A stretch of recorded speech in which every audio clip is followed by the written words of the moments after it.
those of you first time I'm interacting with, I'm Seeniah, your history faculty. I'm asked to deal with modern India. నేను మీకు modern India deal చేయబోతున్నాను. కానీ ఈరోజు class ఉద్దేశం ఏమిటి అంటే అసలు ఈ సబ్జెక్ట్కి ఎట్లా ప్రిపేర్ అవ్వాలి. చాలామందికి తెలియని విషయం ఏంటంటే 90% క్యాండిడేట్స్కి అసలు ఎట్లా ఏం చదవాలో కూడా తెలియదు. ఏదో ఫీజు కట్టేశాం, కోచింగ్ సెంటర్లో జాయిన్ అయిపోగానే ఐఏఎస్ వస్తుంది, వాళ్ళు ఏదో మెటీరియల్ ఇస్తారు, అది చదువుకుంటే క్వశ్చన్స్ దాంట్లోంచే వస్తాయి. ఇట్లాంటి పిచ్చి ఆలోచనలు చేస్తున్నారు పిల్లలు. వాస్తవంగా జరుగుతుంది ఏంటంటే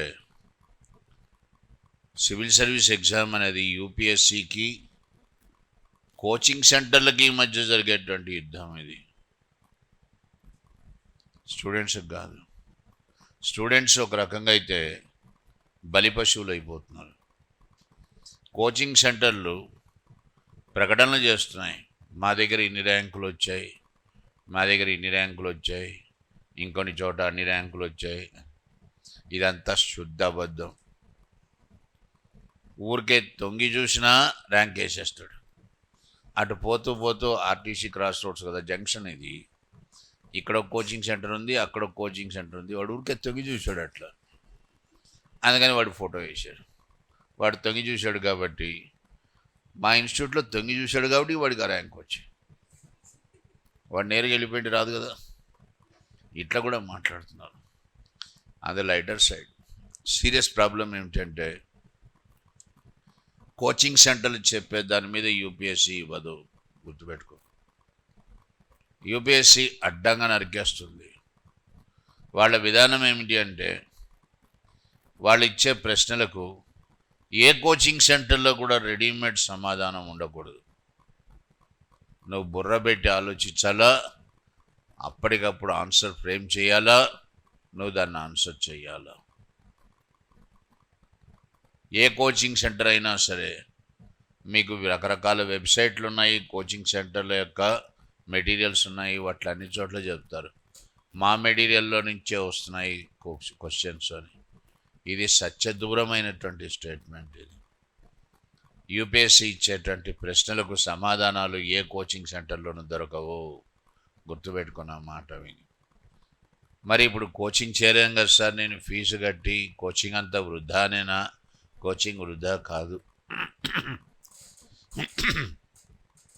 కోచింగ్ సెంటర్లు కూడా అంత ప్రతిష్టాత్మకంగానే తీసుకున్న విషయాన్ని. మా పరిధికి అందకుండా యూపీఎస్సీ ఎట్లా ఇస్తుంది, ఆ పరిధికి అందకుండా యూపీఎస్సీ క్వశ్చన్ పేపర్ ఎట్లా ఇవ్వాలా అనేది యూపీఎస్సీ ప్రయత్నం. మధ్యలో నువ్వు బలిపశు అవుతున్నావు అని చెప్తున్నాను నేను. కోచింగ్ సెంటర్లు కూడా చాలా కష్టపడుతున్నాయి. ఏ విధంగా యూపీఎస్సీ నాడి పట్టుకోవాలి, యూపీఎస్సీని తమ పంతాలోకి ఎట్లా తెచ్చుకోవాలి అనేటువంటిది ప్రయత్నం అన్నమాట. ఇప్పుడు 30 ఏళ్ల నుంచి నేను చెప్తున్నాను, నాకు ఒక పర్స్పెక్టివ్ ఉంది. యూపీఎస్సీ ఈ పరిధి దాటిపోదు అని నేను చెప్పగలను. అక్కడ నీకు కోచింగ్ అవసరం అవుతుంది. అర్థమైందా? ఇవి చదవాల్సిన అవసరం లేదు అని చెప్పే చోట కోచింగ్ అవసరం అవుతుంది. కోచింగ్ పూర్తిగా వేస్ట్ అండి అని అనకూడదు. ఎందుకు అనకూడదు అంటే నీకు ఆ వాతావరణం ముఖ్యం. పొద్దున్న లేస్తే సివిల్ సర్వీస్ ప్రిపేర్ అయ్యే వాళ్ళతో పాటు పోయి కలిసి వాళ్ళతో పాటు కూర్చోవాలి క్లాసు. అందుకు కోచింగ్ అవసరం. నెంబర్ 1. నెంబర్ 2, కోచింగ్ ఎందుకు అవసరము? బేసిక్స్ తెలియవు నీకు. బేసిక్స్ మీద ఎవడైతే బలంగా ఉంటాడో వాడికి ఎప్పటికైనా సర్వీస్ వస్తుంది. నువ్వు బ్రహ్మాండాన్ని పగలగొట్టే ప్రయత్నం చేయబాక.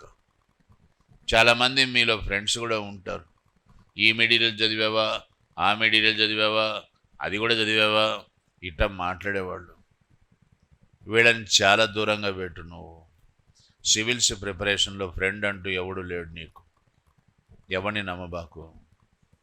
ఎందుకంటే వాళ్ళే ప్రిలిమ్ పాస్ కాలే, ఆయన ఏంది నీకు సలహాలు ఇచ్చేది. అర్థమైందా? ఇదంతా కూడా ఏంటంటే తమ ప్రజ్ఞ చూపించుకోవడానికి అంటూ ఉంటారు.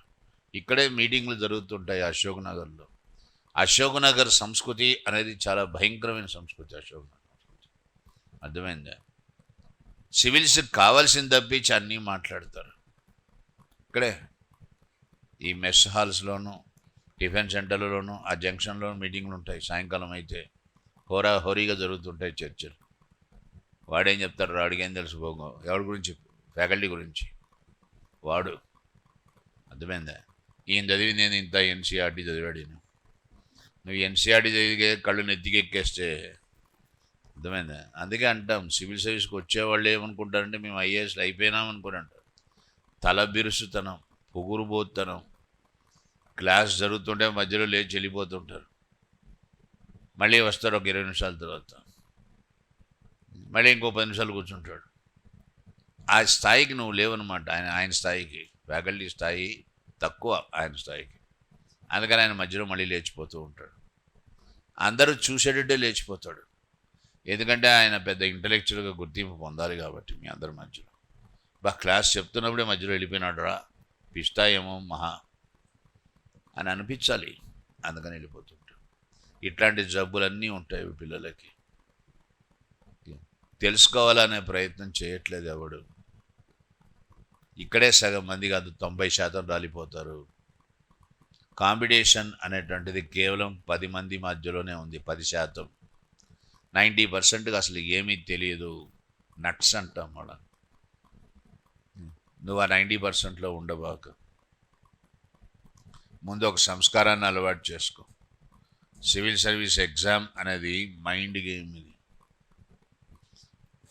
ఐఐటీలు ఐఐఎంలు కూడా ప్రిలిమ్ పాస్ కాలే, కానీ 10th క్లాస్ 2 సార్లు ఫెయిల్ అయిన వాళ్ళు ఐఏఎస్లు ఉన్నారు. మనోళ్ళే ఉన్నారు. స్ట్రీట్ గుండాగిరి చేసి ఆయన ఐపీఎస్ కూడా అయినాడు. ఇక్కడ ఏంటంటే కమిట్మెంట్ లెవెల్స్ ఎట్లా ఉన్నాయని చూస్తుంది యూపీఎస్సీ, అంతేగాని నీ అకాడమిక్ రికార్డు చూడదు. యూపీఎస్సీకి ప్రిపేర్ అయ్యేటప్పుడు క్రమశిక్షణ చాలా ముఖ్యము. డిసిప్లిన్ అంట. ఒక చోట కూర్చోడానికి, 3 గంటలు కదలకుండా వినడానికి, విన్నది మననం చేసుకోవడానికి చాలా ముఖ్యం. ఇది లేనప్పుడు ఈ ఎగ్జామ్కి రాబాకండి. చాలామంది చెప్తాను నేను. ప్రైమ్ టైం వేస్ట్ చేసుకొని లక్షలు తగలబోసి ఏ ఉద్యోగం రాకుండా ఫ్రస్ట్రేటెడ్ సోల్స్ అయిపోతాం చివరికి. దీనికి కొన్ని రిక్వైర్మెంట్స్ ఉన్నాయి. ఆ రిక్వైర్మెంట్స్లో ఏంటంటే నెంబర్ 1 డిసిప్లిన్ చాలా ఇంపార్టెంట్. నెక్స్ట్ నెంబర్ 2 తొందరపాటు లేనితనం. అంటే నిదానంగానే ప్రిపేర్ అవ్వాలి. ఈ ఫస్ట్ అటెంప్టే కొట్టేస్తా, వాడెవడో కొట్టాడు, ఏంది కొట్టాడు వాడు ఎప్పటి నుంచి తయారవుతున్నాడు అని అడుగువాడిని, వాడు చెప్పరు. అందుకే ఈ టాపర్లను గురించి నేను ఎక్కువ మాట్లాడాను. వాళ్ళు పచ్చి మోసగాళ్ళు. వాళ్ళు టాపర్లు ఇంటర్వ్యూలను వేస్తుంటారు. ఈ టాపర్లు అందరూ కూడా ఏం చెప్తారు, మేము ఫస్ట్ అటెంప్ట్లోనే కొట్టాము, ఎవరి దగ్గర కోచింగ్ తీసుకోలేదు, ఇన్ని మాట్లాడతారు. అన్ని అబద్ధాలు. ఫస్ట్ అటెంప్ట్లో అయినావు, కానీ ఎప్పుడు ప్రిపరేషన్ స్టార్ట్ చేసావు? పుట్టకముందు ప్రిపరేషన్ స్టార్ట్ చేసి ఉంటాడు వీడు. ఆ విషయం చెప్పుడు వీడు. అర్థమైందా? 10th క్లాస్ నుంచే ప్రిపరేషన్, ఇంటర్మీడియట్ నుంచే ప్రిపరేషన్ స్టార్ట్ చేస్తారు. చేసి డిగ్రీ 3 ఏళ్ళు అయ్యే లోపల తర్వాత ఫస్ట్ ఇయర్కి వచ్చేసరికి అప్పుడు కొడతాడు సర్వీస్. వాడికి ఎలిజిబిలిటీ ఉంటుంది కాబట్టి. ఈ మాట చెప్పడు వీడు. 4 ఏళ్ల నుంచి ప్రిపేర్ అవుతున్నాను నేను అనేటువంటిది. ఫస్ట్ అటెంప్టే కొట్టా అంటాడు. ఏ కోచింగ్ సెంటర్కి పోలే అంటాడు. శుద్ధ తప్పది. అన్ని కోచింగ్ సెంటర్ మెటీరియల్ వాడు కొంపలో ఉంటాయి. అర్థమైందా? ఎందుకంటే వాడు ఇంకొకళ్ళ వల్ల నాకు సర్వీస్ వచ్చింది అనేటువంటి గుర్తింపు ఇవ్వడానికి ఇష్టపడ్డవాడు. నేనే అంత కష్టపడి చదివా, నేనే స్వయంభూ, నాకు అమ్మ అబ్బా కూడా లేరు అన్నట్టుగా మాట్లాడతాడు. అర్థం కాలే. ఇట్లాంటి వాళ్ళు చాలామంది చూశాను, అందుకని చెప్తున్నాను. టాపర్ల ఇంటర్వ్యూలు చూసి దాన్ని నమ్మబాక గుడ్డిగా. అది వాళ్లకు వర్తించింది, నీకు వర్తించదు అది. నేను 18 గంటలు చదివా, నేను 20 గంటలు చదివా, ఇంకొకడు 5 గంటలే చదివాడు. అది ఒక్కొక్క వ్యక్తికి ఒక్కొక్క రకంగా ఉంటుంది. అర్థమైందా? మావాడే ఉన్నాడు, 4 గంటలే చదువుతాడు అంతే. వాడికి ఆల్ ఇండియా 71 ర్యాంక్ రాలేదా? వచ్చింది. 4 గంటలే చదువుతాడు వాడు, ఎక్కువ చదవడు.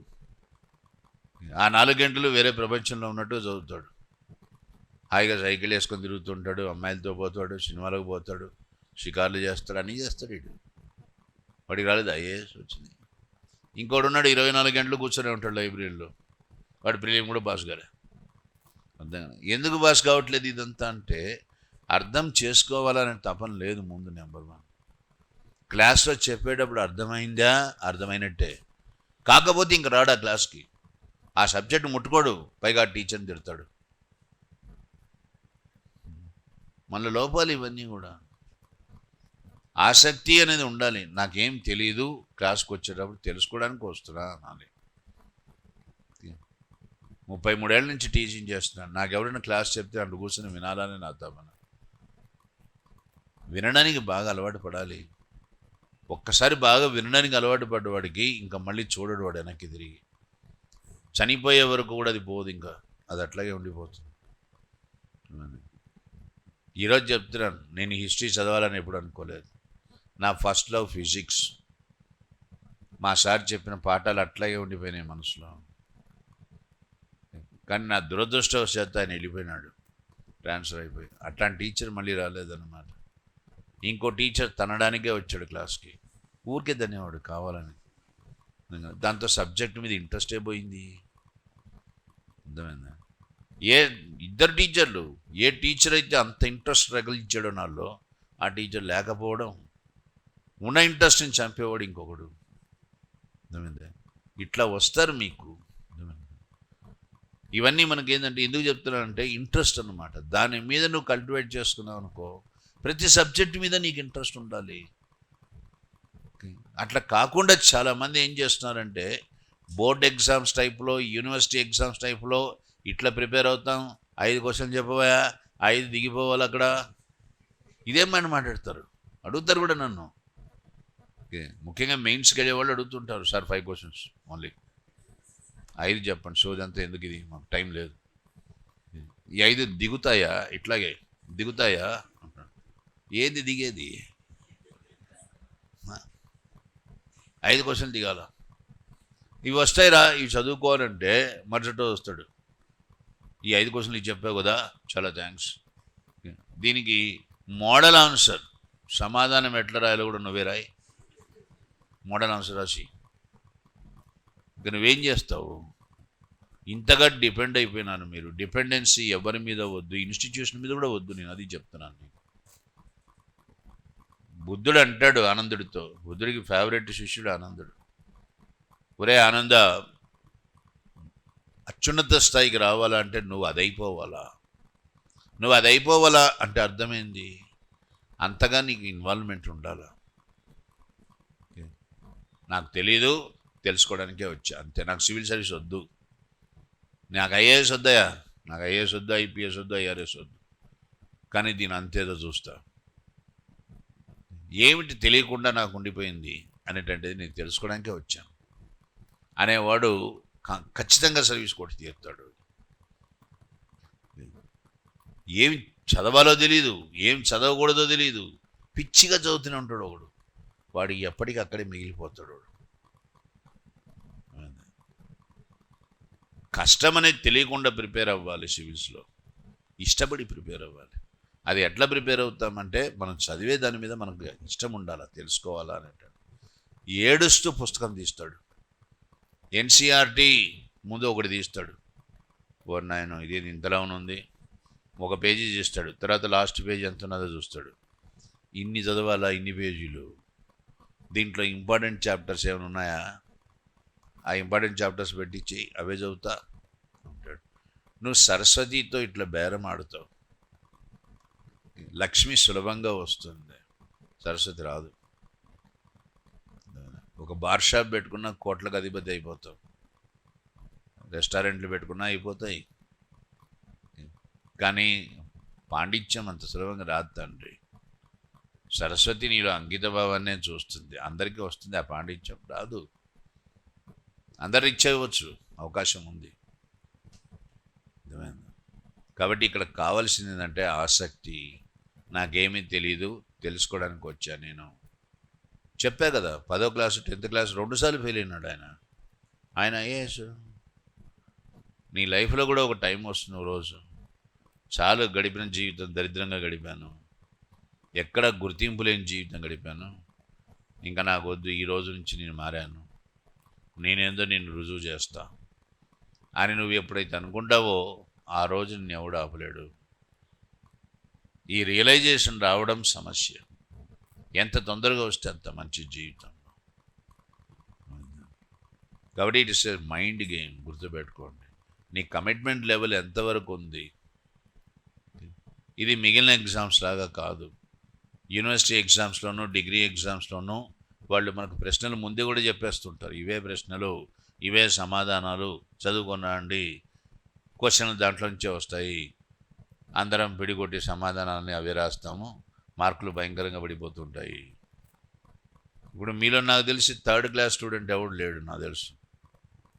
సెకండ్ క్లాస్ స్టూడెంట్ కూడా ఎవడు ఉండడు, అందరూ ఫస్ట్ క్లాస్లే ఉంటారు. డిగ్రీలోనూ ఫస్ట్ క్లాస్లే, పీజీలోనూ ఫస్ట్ క్లాస్. డిస్టింక్షన్ పొట్ట పొడిస్తే అక్షరం ఉండదు. మళ్ళీ 100కు 100 ఒక అమ్మాయికి ఎకనామిక్స్లో మన స్టూడెంటే. 100 out of 100 BA ఎకనామిక్స్. దానికి ఇన్ఫ్లేషన్ అంటే అర్థం తెలియదు, ఎకనామిక్ డిప్రెషన్ అంటే అర్థం తెలియదు, ఏమీ తెలియదు దానికి. మరి ఆ దిద్దినోడు ఎట్లా వేసాడో మార్కులు పరమాత్మకే తెలియదు. అర్థమైందా? ఇది ప్రస్తుత సిస్టమ్. కాబట్టి ఈ సిస్టమ్ని బ్లేమ్ చేసి లాభంలే. నీకు కావాల్సిన సర్వీస్ రావాలంటే నువ్వేం చేయాలి? ఇందాకే చెప్పాను, కమిట్మెంట్ లెవెల్స్ చాలా ఎక్కువగా ఉండాలి. ఇంట్రెస్ట్ అనేది కల్టివేట్ చేసుకో, ఇబ్బంది పడకుండా వస్తావు. మిగిలిన ఎగ్జామ్స్ లాగా ట్రీట్ చేయబాక దీన్ని. మా క్లోజ్ ఫ్రెండ్ అమ్మాయి కూతురు, తను బాగా చదువుతుంది. All India institute of medical sciences భోపాల్లో అడ్మిషన్ వచ్చింది తనకి. ఎట్లా చదవాలా అని అంటే, ఇట్లా చదవాలమ్మా అని. అట్లా కాదు, నేను ఈ ఫస్ట్ అటెంప్ట్లోనే అయిపోవాలా, నేను ఏం చేయాలా, భోపాల్ నుంచి ఢిల్లీకి షటిల్ కొడతా. ఇప్పటికీ షటిల్ కొడుతూనే ఉంది. అది 4 ఏళ్ళు అయిపోయింది. దానివల్ల ఏం ప్రయోజనం? కాబట్టి కరెక్ట్గా ఎట్లా ప్రిపేర్ అవ్వాలో తెలుసుకొని ప్రిపరేషన్ స్టార్ట్ చేయండి. చాలామంది అడుగుతున్నారు, సార్ చాలా ఎక్కువగా వస్తుంది సమాచారం, దీన్ని గుర్తుపెట్టుకోవాలంటే ఏం చేయాలా? గుర్తుపెట్టుకో. ఏం చేయాలంటే ఏం లేదు, గుర్తుపెట్టుకోవాల్సింది అంతే. ఎందుకు గుర్తుపెట్టుకోవట్లేదు? మర్చిపోతున్నావు. ఎందుకు మర్చిపోతున్నావు అంటే దాని మీద ఇంట్రెస్ట్ లేదు కాబట్టి మర్చిపోతున్నావు. సినిమా చూస్తావు, నీ ఫేవరెట్ హీరోయిన్ డైలాగులు బాగా గుర్తున్నాయి. అసలు మనలో గొప్ప కళాకారులు ఉన్నారు మన స్టూడెంట్స్లో. వాడు బ్రహ్మాండంగా డ్యాన్స్లు వేస్తాడు. సినిమాలో ఆ హీరో ఎట్లా వేస్తాడు ఎగ్జాక్ట్గా అట్లాగే వేస్తాడు డ్యాన్స్. వీడు ఒక్క మూవీ చూసి వచ్చి రాగానే వేస్తాడు, బయటికి రాగానే. మరి అంత దృష్టి ఉన్నోడివి పుస్తకంలో ఏమున్నదో చూసి చెప్పలేవురా? ఎందుకంటే దీని మీద ఇంట్రెస్ట్ లేదు, దాని మీద ఇంట్రెస్ట్. అది తేడా. కాబట్టి నాకు తెలియదు, నేను తెలుసుకోవాలనే తపనతో స్టార్ట్ చేస్తే అన్నీ గుర్తుంటాయి. రెండోది, గుర్తు లేదా బాధపడబాక, భయపడబాక. ఇది కూడా చెప్తున్నాను. చాలామంది చాలా సీరియస్ ప్రాబ్లం ఇది. నాకు ఇప్పటికి ఎన్ని వస్తుంటాయంటే మెసేజ్లు. పిల్లలు ఢిల్లీలో విజన్లో ఉన్నారు, కొన్ని వేల మందిని అడ్రస్ చేస్తాము. అక్కడ వాళ్ళ సమస్య ఇదే, సార్ ఎట్లా గుర్తుపెట్టుకోవాలి, ఇంత ఇన్ఫర్మేషన్ ఉంది, ఎట్లా గుర్తుపెట్టుకోవాలి? యూపీఎస్సి నువ్వు గుర్తుంచుకున్నావా లేదా అని చూడదు. యూపీఎస్సి బాగా అర్థం చేసుకో. నీకు ఒక విషయం మీద కంప్లీట్ అండర్స్టాండింగ్ ఉందా లేదా అని గమనిస్తుంది యూపీఎస్సి. అండర్స్టాండింగ్ ఉండడానికి గుర్తించుకోవాల్సిన అవసరం లేదు, అర్థమైతే చాలు. ABCD ఈ 4 మధ్యలోనే ఉంది ఆన్సర్. ఈ క్రింది 4 ఏవి కరెక్ట్ అవుతున్నాయి, ఏవి తప్పు అవుతున్నాయి చెప్పు అని అడిగింది యూపీఎస్సి. ఏవి కరెక్టు, ఏది తప్పు అని చెప్పాలంటే ఆ 4 మీద మంచి అండర్స్టాండింగ్ ఉంటే సరిపోతుంది. అంతేగాని వాటిని గుర్తించుకొని కింద మీద పడిపోయి అవి గుర్తుండట్లేదని బాధపడడంలో అర్థం లేదు కదా. గుర్తుంచుకోవాల్సిన పని లేదు కదా, అర్థం చేసుకో. ఇప్పుడు స్వాతంత్రోద్యమం అన్నాడు, దాంట్లో ఏం జరిగింది అని నీకు అర్థమై ఉన్నది. దాని మీద ఇచ్చిన క్వశ్చన్స్ చూస్తూ ఉండగానే అర్థమైపోతే నీకు అవి కరెక్టా కాదా అని. అదే చెయ్యి అంటున్నాడు వాడు. అంతేగాని ఫిల్ ఇన్ ద బ్లాంక్స్ ఇచ్చేసి రాయమని చెప్పలే కదా నిన్ను. ఫిల్ ఇన్ ద బ్లాంక్స్ ఇస్తే నీకు తెలుస్తుంది. యూపీఎస్సీ చాలా మంచి పని చేస్తుంది. ఫిల్ ఇన్ ద బ్లాంక్స్ ఇవ్వలేదు నీకు. ఫిల్ ఇన్ ద బ్లాంక్స్ ఇచ్చి రాయి అంటే నిలువున కూలిపోతావు. అక్కడ గుర్తుంచుకోవాల్సిన అవసరం ఉంటుంది, కానీ కాన్సెప్ట్ క్లియర్గా ఉందా లేదా టెస్ట్ చేస్తున్నాడు వాడు. మరి అక్కడ గుర్తుంచుకోవాల్సిన అవసరం ఏముందా? అర్థం చేసుకున్నాం, తెలుసు నాకు. నవాబు హైదరాబాద్ ఏం చేశాడో నాకు తెలుసు. వాడు అడుగుతున్నాడు ఇవి చేశాడా అని, ఆయన అవి చేయలే, అయిపోయింది. కాబట్టి కాన్సెప్చువల్ క్లారిటీ ముఖ్యము, దానికి ట్రై చేయండి బాగా. గుర్తుంచుకోకపోయినా ఒక విషయం మీద నీకు అండర్స్టాండింగ్ ఉంది, ఓకే, ఆ స్థితికి వస్తే కూడా చాలు. కాబట్టి ఖచ్చితమైన సమాధానం నువ్వు చెప్పకపోవచ్చు, కానీ తప్పేదో గుర్తించే స్థితికి రా. ఏబిసిడీలలో ఏ కరెక్ట్ ఆన్సర్ కాదు, బి కరెక్ట్ ఆన్సర్ కాదు, సి డౌట్ఫుల్గా ఉంది, డి అసలే కాదు అంటే సీనే అవుతుంది ఆన్సరు. దీని ఎలిమినేషన్ ప్రాసెస్ అంట. ఈ స్థితి కన్నా రండి మీరు, అప్పుడు పెద్ద ఇబ్బంది అనిపించదు. మనం ముందు ఆసక్తి ఉండాలి, అదే చెప్తున్నాను. ఇది డెవలప్ చేసుకో, రైట్. ఇక ఇంపార్టెంట్ క్వశ్చన్స్ ఇంపార్టెంట్ ఏరియాస్ ఏమిటి సబ్జెక్ట్లో, ఎక్కడి నుంచి వస్తాయి? యూపీఎస్సీ క్వశ్చన్ పేపర్ చూస్తే పేపర్ 1 100 మార్క్స్కి ఇస్తాడు. 100 క్వశ్చన్స్ ఉంటాయి, మార్క్స్ కాదు, 100 క్వశ్చన్స్ ఉంటాయి. ఈ 100 క్వశ్చన్స్లో history part of gender studies minimum 12 ఇస్తాడు. అతి తక్కువ సంఖ్యలో తీసుకుంటే 12 ఇస్తాడు. అత్యధికంగా 21 కూడా ఇచ్చాడు, 22 కూడా ఇచ్చాడు, ఒక దశలో 24 కూడా ఇచ్చాడు. కానీ 21 చాలాసార్లు ఇచ్చాడు. 12 నుంచి అంటే 12 to 21 రేంజ్ అంటే 1/5 పేపర్ హిస్టరీ మీద ఉంటుంది. ఈ 12 అంటే మినిమము, దాంట్లో 4 to 5 ancient India, medieval India ఇస్తాడు, మిగిలిందంతా మోడర్న్ ఇండియా ఇస్తాడు. అంటే మోడర్న్ ఇండియా చాలా కీలకం అవుతోంది యూపీఎస్సీ ప్రిలిమ్స్లో. యూపీఎస్సీ మెయిన్స్లో కూడా జెండర్ స్టడీస్లో నీకు ఖచ్చితంగా 2 క్వశ్చన్లు ఇస్తాడు. అంటే 15 30 మార్కుల కన్నా ఇస్తాడు, లేదా 25 మార్కుల కన్నా 2 క్వశ్చన్లు ఇస్తాడు మోడర్న్ ఇండియా నుంచి. కల్చరల్ హిస్టరీ దాని నుంచి 1 క్వశ్చన్ 2 క్వశ్చన్లు ఖచ్చితంగా ఉంటాయి. కాబట్టి నీకు మోడర్న్ ఇండియా చాలా ఎక్కువ రోల్ ప్లే చేస్తుంది అని అర్థం. సగానికి మించిన క్వశ్చన్లు ప్రిలిమ్స్ స్థాయిలో మోడర్న్ ఇండియా నుంచి వస్తాయి. మెయిన్స్లోనూ minimum 2 short note questions modern India నుంచి వస్తాయి. ఇది కాంట్రిబ్యూషన్ ఆఫ్ హిస్టరీ. హిస్టరీ పాత్ర ఏంది అంటే ఇది హిస్టరీ పాత్ర. మరి ఎక్కడి నుంచి వస్తాయి క్వశ్చన్లు? ఏం రాయబాక, విను, తర్వాత నేను డిక్టేషన్ ఇస్తాను, రాసుకుంటాను. ఇంపార్టెంట్ ఏరియాస్ ఏమిటి? ఏన్షియంట్ అండ్ మిడివల్ ఇండియా అనగానే నీకు గుర్తొచ్చేది ముందు రాజులు వస్తారు, యుద్ధాలు జరిగాయి, ఎవరెవరిని దన్నారు, ఎవరెవరి చేత దండించుకున్నారు, ఏ యుద్ధం ఎప్పుడు జరిగింది, ఇవన్నీ గుర్తుపెట్టుకోవాలా అండి అంటారు. ఇవన్నీ నాన్ సెన్స్, వీటి మీద క్వశ్చన్లు రావు. బాగా అర్థం చేసుకో. నేను చెప్పేది గుడ్డిగా నమ్మబాకు. రేపు 15వ తేదీ ఎగ్జామ్ ఉంది సివిల్స్. ఆ పేపర్లో ఇట్లాగే వచ్చాయా లేదా చూడు ఒకసారి. సామాన్యంగా మీ ఉద్దేశం ఏంటంటే చరిత్ర అంటే రాజులు, యుద్ధాలు, సామ్రాజ్యాలు కూలిపోవడము, సంవత్సరాలు ఏ సంవత్సరంలో ఏ యుద్ధం జరిగింది, ఎవరిని ఓడించారు, ఎవరు ఎంత గొప్పోడు, ఇట్లా రాస్తారు. ఇదంతా దరిద్రం. వదిలిపారి, పక్కకు తీసి రాజవంశాలు, రాజులు, యుద్ధాలు, సంవత్సరాలు, వీటి మీద క్వశ్చన్లు రావు. వీటిని గుర్తుపెట్టుకునే ప్రయత్నం చేయబాక. నేను సివిల్స్ గురించే మాట్లాడుతున్నాను.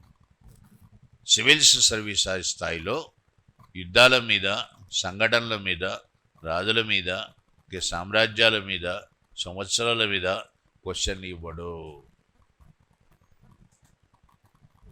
మరి ఎందుకు కింద మీద పడుతున్నావు, అది గుర్తుపెట్టుకోవాలన్నా ఇది గుర్తుపెట్టుకోవాలన్నా అని నీకు చెప్పేది బాగా గుర్తుంచుకుంటే నీ శ్రమ సగానికి సగం తగ్గిపోతుంది. కోచింగ్ ఉద్దేశం ఏంటి అంటే నీ శ్రమను తగ్గించాలి. ముందు ఏది వస్తుందో చెప్పాలా, ఏది రాదో అనేటువంటి కూడా ముందే చెప్పాలి. అందుకోసం కోచింగ్ చేస్తాం. ఇక్కడ కోచింగ్ అవసరం అవుతుంది. సో రాజకీయపరమైన చరిత్ర అనేది వదిలిపెట్టేసేయండి పక్కన. ఏన్షియంట్ ఇండియాకి మిడివల్ ఇండియాలోనూ రెండిట్లో కూడా వాళ్ళకి ఇంపార్టెంట్ ఏమిటి అని అంటే సంస్కృతి. దాన్నే ఇంగ్లీష్లో కల్చర్ అంటారు. Cultural history of ancient India and medieval India. ఎందుకు కల్చరల్ హిస్టరీయే మాట్లాడుతున్నాడు అంటే చివరికి అదే మిగిలింది కాబట్టి. గొప్ప రాజులు పోయినారు, సామ్రాజ్యాలు పోయినాయి, వాళ్ళు నిర్మించినటువంటి కట్టడాలు పోయినాయి, కానీ ఈ సంస్కృతి ఇంకా కొనసాగుతోంది. అది యూపీఎస్సీకి చాలా ముఖ్యం అన్నమాట. అందుకే క్వశ్చన్ ఇచ్చాడు, ఒకసారి 15 మార్కులకు ఇచ్చాడు. ఏమని ఇచ్చాడు? ప్రపంచంలో ఒక్క భారతదేశమే గతంతో సంబంధాన్ని ఇప్పటికీ కొనసాగిస్తోంది. India the country without a break with the past అన్నాడు. గతంతో సంబంధం పోలే ఇండియాకి ఇంకా. Without a break with the past, గతంతో సంబంధం పోలేదు, చర్చించు అన్నాడు. మనకు సమస్య ఏంటంటే అసలు ప్రశ్నలు అర్థం కాని పరిస్థితి మంది. ఎట్లో చదివేసాం, పాస్ అయిపోయినాం డిగ్రీలు, కానీ మానసికంగా పరిపక్వత లేదు కదా, మెచ్యూరిటీ ఉండాలి. ఇండియాకి గతంతో సంబంధం పోలేదు అంటే ఏ సంబంధం పోలేదు? సాంస్కృతికపరమైన సంబంధం ఇప్పటికీ పోలేదు ఇండియాకి. అర్థమైందా? అవునా? అవును. సింధు నాగరికత కాలం నాటి సాంప్రదాయాలు ఇప్పటికీ కొనసాగుతూనే ఉన్నాయి. ఎద్దులు పూజిస్తావు, రాళ్ళని రప్పల్ని పూజిస్తావు, చెట్లని పూజిస్తావు, మాతృదేవత శక్తి రూపంలో ఆమెని పూజిస్తున్నావు, బ్యూటీ పార్లర్లకు పోయి భయంకరంగా అలంకరణ చేసుకొస్తున్నావు. సింధు నాగరికత లేడీస్ హైలీ ఫ్యాషన్. వాళ్ళు బ్యూటీ పార్లర్లకు పోయి చక్కగా, అంటే అప్పుడు ఆ టైంలో బ్యూటీ పార్లర్ ఉన్నాయా అని కాదు, అలంకరణ ఎక్కువగా ఉండేది ఆ టైంలో. లిప్స్టిక్స్ కూడా తెప్పించుకున్నారు వాళ్ళు, అండర్స్టాండ్. గ్రీస్ నుంచి లిప్స్టిక్స్, సుగంధ పరిమళాలు తెప్పించుకున్నారు. ఇప్పుడు అవన్నీ లేవా మనకు? అన్నీ పాటిస్తూనే ఉన్నాం కదా. అలంకరణకు చాలా ప్రాముఖ్యత ఇస్తాం మనం, అండర్స్టాండ్. శివతత్వాన్ని ఎక్కువగా పాటిస్తాం, తల్లిని గౌరవిస్తాం తండ్రి కంటే ఎక్కువగా. కుటుంబంలో తల్లికి ఫస్ట్ ప్లేస్ ఇస్తాం. ఎక్కడి నుంచి వచ్చాయి ఈ సాంప్రదాయాలన్నీ? అప్పటి నుంచి కొనసాగుతున్న సాంప్రదాయాలు ఇవన్నీ. మరి ఇది సజీవ సంస్కృతి కాదా? ప్రపంచంలో ఏ దేశంలో లేదు సజీవ సంస్కృతి, ఒక ఇండియాలోనే ఉండేది. అందుకు మేరా భారత్ మహాన్ అంట. అర్థమైందా? మేరా భారత్ మహాన్ అని నోరు దించుకొని అరిచేవాడిని అడుగు ఎవరినన్నా కానీ, ఎందుకురా మహాన్ అని. వాళ్ళకి తెలియదు సమాధానం, ఊరికే అరుస్తారు అంతే. ఎందుకు మేరా భారత్ మహాన్ అంటే ప్రపంచంలో నా దేశం ఒక్కటే సజీవ సంస్కృతి కలిగిన దేశం. మిగిలిన చోట ఎక్కడా లేవు సంస్కృతులు, ఒక ఇండియాలోనే ఉంది. ఈ సంస్కృతిని కూడా నాశనం చేయాలనే ప్రయత్నం చాలానే జరుగుతుంది. అర్థమైంది? పరాయి మతాల నుంచి ఎంత తొందరగా ఈ మతాన్ని నాశనం చేస్తే అంత మంచిదని వాళ్ళు ఆశిస్తారు. అందుకు ప్రతిఘటన జరుగుతోంది ఈరోజు. అండర్స్టాండ్? సంస్కృతిని కాపాడుకోవడం చాలా ముఖ్యం. భారతీయ సంస్కృతి అంటే హేళన చేసే మహామేధావులు మనవాళ్ళే ఉన్నారు. అర్థమైంది? తెలియకుండా చేస్తారు, తెలిసి కాదు. ఫిలాసఫీ నుంచి ఫిజిక్స్ దాకా నీకు ఏదన్నా అడుగు, మూలాలు ఎక్కడి నుంచి వస్తాయి? భారతీయ సంస్కృతి నుంచే వస్తాయి మూలాలు. ఈ మాట అంటే చాలామంది ఒప్పుకోరు కూడా. అందుకు యూపీఎస్సీ ముందు సంస్కృతిని పెట్టింది ఫస్ట్. అరే నీ మూలాలు ఏందో నువ్వు తెలుసుకోరా, నీకెంత గొప్ప సంస్కృతి ఉన్నదో మాట్లాడు. అది లేకపోబట్టే దరిద్రం తయారైంది ఈరోజు. మరి సంస్కృతి అంటే ఏమొస్తుంది ఏన్షియంట్ ఇండియాలో? ప్రీ హిస్టారిక్ కల్చర్స్ అంటారు. చరిత్ర పురాతన సంస్కృతులు, పూర్వచరిత్ర పురాతన సంస్కృతులు, ఆదిమానవుడు పుట్టుక, ఆదిమానవుడి క్రమానుగత అభివృద్ధి, రాతియుగము, లోహయుగాలు. ప్రతి మానవుడు కూడా 3 దశల్లో అంతరం చెందాడు, రూపాంతరం చెందాడు. ఆయన పుట్టినప్పటి నుంచి ఆయనకు ఒక జీవన విధానం ఉంది. దాన్నే సంస్కృతి అంటారు. ఏంది సంస్కృతి అంటే? వే ఆఫ్ లైఫ్ అంటాం ఇంగ్లీష్లో. రాయిని ఎక్కువగా వాడాడు మొదట, రాయి మీదనే డిపెండ్ అయ్యాడు. రాతితోనే జంతువుల్ని చంపాడు, మాంసాన్ని కట్ చేసుకున్నాడు, లేదా ఆకులు అలములు దున్నడం చూశాడు. తోసిపోస్తాడు దుంపలు, వాటిని కట్ చేయాలన్నా రాయే వాడాడు. అన్నిటికీ రాయినే వాడతాడు మనం తొలి దశలో, ఎందుకంటే చాలా సులభంగా అక్కడే దొరుకుతుంది కాబట్టి. నువ్వు వీధిలో నడుస్తున్నప్పుడు ఎదురుగా కూడా ఎవరైనా వస్తున్నాడు నేను కొట్టడానికి, చటక్కన రాయి తీసుకుంటావు. అర్థమైందా? ఇది ఎందుకురా ఇట్లా రాయి తీసుకున్నావు అంటే నీకు అది ఇన్స్టింక్ట్ బాడీలోనే ఉంది. అది అర్థమైందా? ఇన్స్టింక్ట్ అంట, నీ రక్తంలోనే ఉంది, నీ డిఎన్ఏలోనే ఉంది. నేను నిన్ను కాపాడుకోవడానికి రాయి తీస్తాము. నీ తాత ముత్తాతల నుంచి నీకు వచ్చిన సంస్కృతి అది. అర్థమైందా? రాతియుగ సంస్కృతి అంట. తర్వాత మానవుడు లోహాలు వాడడం స్టార్ట్ చేశాడు. రాగి వాడాడు, తామ్రం వాడాడు, ఇనుము వాడాడు. వీటి మీద క్వశ్చన్లు వస్తున్నాయి.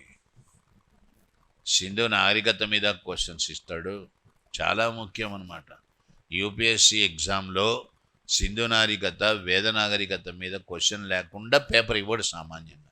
ఎక్కడో చోట టచ్ చేస్తాడు దాన్ని, ఎందుకంటే అది మూల నాగరికత. భారతీయ సంస్కృతి నీకు అర్థం అవ్వాలా అంటే సింధు నాగరికత అర్థం కాకపోతే ఇంకా భారతీయ సంస్కృతి అర్థం కాదు. మరి వేద నాగరికతలో ముఖ్యమేంటి? వేద నాగరికత సమాజము అంటే ఆర్య సంస్కృతి అంట. ఆర్యులు పరాయి వాళ్ళు అనేది ఒక సిద్ధాంతం, అది ఇప్పుడు ఎవరు నమ్మట్లేదు. ఆర్యులు స్వదేశస్తులే అని మనం నమ్మకానికి వచ్చేసాం కూడా. అన్నీ మారిపోయినాయి చరిత్రలో. నువ్వు చదువుకుంటున్న చరిత్ర వేరు, నడుస్తున్న చరిత్ర వేరు. ఆర్యులు బయట నుంచి రాలేదు, దాడులు చేశారు, సింధు నాగరికతను సర్వనాశనం చేశారు. ఇవన్నీ ఒకప్పుడు సిద్ధాంతాలు. ఆ సిద్ధాంతాలన్నీ తప్పని రుజువు చేసేసాం ఈరోజు. ఆర్యులు, ద్రావిడులు, సింధు నాగరికత ప్రజలు అంతా ఒకటే. భాషా కుటుంబాలు ఇవి. భాషలు మాట్లాడడం ఆర్య భాషలు, ద్రావిడ భాషలు. ఆర్య సంస్కృతిలో మనకు ప్రధానమైనది ఏమిటి అంటే వేద సాహిత్యం. దాని నుంచి ఎక్కువగా క్వశ్చన్లు ఇస్తాడు. 4 వేదాల్లో వాటి సిద్ధాంతం ఏంది, వాటి మూలాలు ఏంది, వాటి ప్రాముఖ్యత ఏంది, ఉపనిషత్తులు వాటి సారాంశం ఏంటి. అంటే ఇవన్నీ చదవాలని కాదు, ఇవన్నీ చదివితే పిచ్చోడైపోతున్నావు. నువ్వేందా సివిల్స్ రాయు, రామకృష్ణ మఠంలో చేరిపోతున్నావు అవన్నీ చదివితే. అన్నీ కాదు, చదవమని కాదు, అవి ఏం చెప్తాయో తెలుసుకోమని అంతే. బేసిక్స్ ఏంది, ఉపనిషత్తుల సారాంశం ఏంటి తెలుసుకో. నెక్స్ట్ బౌద్ధం, జైనం అని ఉన్నది. అన్నిట్లో కల్లా మోస్ట్ ఇంపార్టెంట్ చాప్టర్ ఏంటంటే అదే బౌద్ధం, జైనమే. ఇంకా సింధు నాగరికత, వేద నాగరికత లేకుండా కూడా క్వశ్చన్ పేపర్ ఉంటుంది, కానీ బౌద్ధం, జైనం లేకుండా క్వశ్చన్ పేపర్ ఉండదు, సామాన్యంగా ఉండదు. బుద్ధుడి తత్వం ఏంది, ఎట్లాంటి క్వశ్చన్లు ఇచ్చాడు అసలు, దానికి నీకు ఏ స్టడీ మెటీరియల్లో దొరకదు మెటీరియల్ సమాధానాలు. బుద్ధుడికి జ్ఞానోదయం అయినప్పుడు ఆయన భూమిని తాకుతాడు, కళ్ళు తెరుస్తాడు. అప్పటిదాకా కళ్ళు తెరాడు. ఎదురుగా మురా అనే రాక్షసి డ్యాన్స్ చేస్తుంటుంది, మహా అందగత్తెగా మారుతుంది. అది మారి ఆయన్ని చెడగొట్టాలా, ఆయన తన అందచందాలతో అని డ్యాన్స్ చేస్తూ ఉంటుంది. దాన్ని చూస్తే నవ్వుతూ భూమిని తాకుతాడు. ఆయన ఉద్దేశం ఏంటంటే, నా ముందు డ్యాన్స్ చేసి ఏం ప్రయోజనం లేదురా నీకు, జ్ఞానోదయమైన వాడిని నేను, సాక్ష్యం కావాలా, భూదేవి సాక్ష్యం అంటూ భూమిని తాకుతాడు. అండర్స్టాండ్? ఇది యూపీఎస్సీ క్వశ్చన్గా ఇచ్చింది. ఎట్లా ఇచ్చింది? ఇట్లాంటి అద్భుతమైన చిత్రీకరణ. బుద్ధుడు భూమిని తాకడం భూమి స్పర్శ ముద్ర అంటాం. ఈ చిత్రీకరణ ఎక్కడ కనిపిస్తుంది నీకు అని అడిగింది. ఇది ఏ స్టడీ మెటీరియల్లో ఉందో చూపించండి నాకు. చాలామంది మేము సింగానియా చదివాం, బొంగానియా చదివాం, గొంగానియా చదివాం, భోషాణం చదివాం. ఎక్కడ ఉండదు. నేను అందుకే అంటున్నాను, ఈ పలానోడు వచ్చి నీకు ఈ పుస్తకం చదువు, ఆ పుస్తకం చదువు అంటే నమ్మబాకు. ఇవన్నీ కూడా తలకాయ నొప్పి, ఏదో చేస్తాడు. వాడు చదివాడా ముందు? వాళ్ళవన్నీ ఏం చదవరు, నీకు చెప్తారు నువ్వు చదువు అని. ఈ సివిల్ సర్వీసెస్లో ఫీల్డ్లో మాత్రము ఎవరిని నమ్మొద్దని చెప్తారు. ఈ నుంచి పక్కనోడు ప్రమాదకరమైన వ్యక్తి అనమాట. ఎందుకంటే వాడికి చేత కాదు, వాడికి తెలియదు, వాడు ఇంకోళ్ళని కూడా కంపు చేస్తున్నాడు. వాడు ఎక్కడున్న సమాధానం? ఎక్కడా లేదు. ఒక NCERT text book an introduction to Indian art part 1 దాంట్లోనే ఉంది సమాధానం, ఇంకెక్కడ లేదు. అందుకే పుస్తకాలు చదవండి, మెటీరియల్గా చదవాల్సింది. మెటీరియల్ చదవకుండా పుస్తకం చదువు ముందు, దాని మీద కమాండ్ తెచ్చుకో, తర్వాత అప్పుడు కావాలంటే మెటీరియల్ చూడు, నేను వద్దను. కానీ పోవడమే మెటీరియల్కి పోయినామంటే మాత్రం అది అసంపూర్ణంగా ఉంటుంది నీ ప్రిపరేషన్. దారుణంగా దెబ్బతింటాం మనం.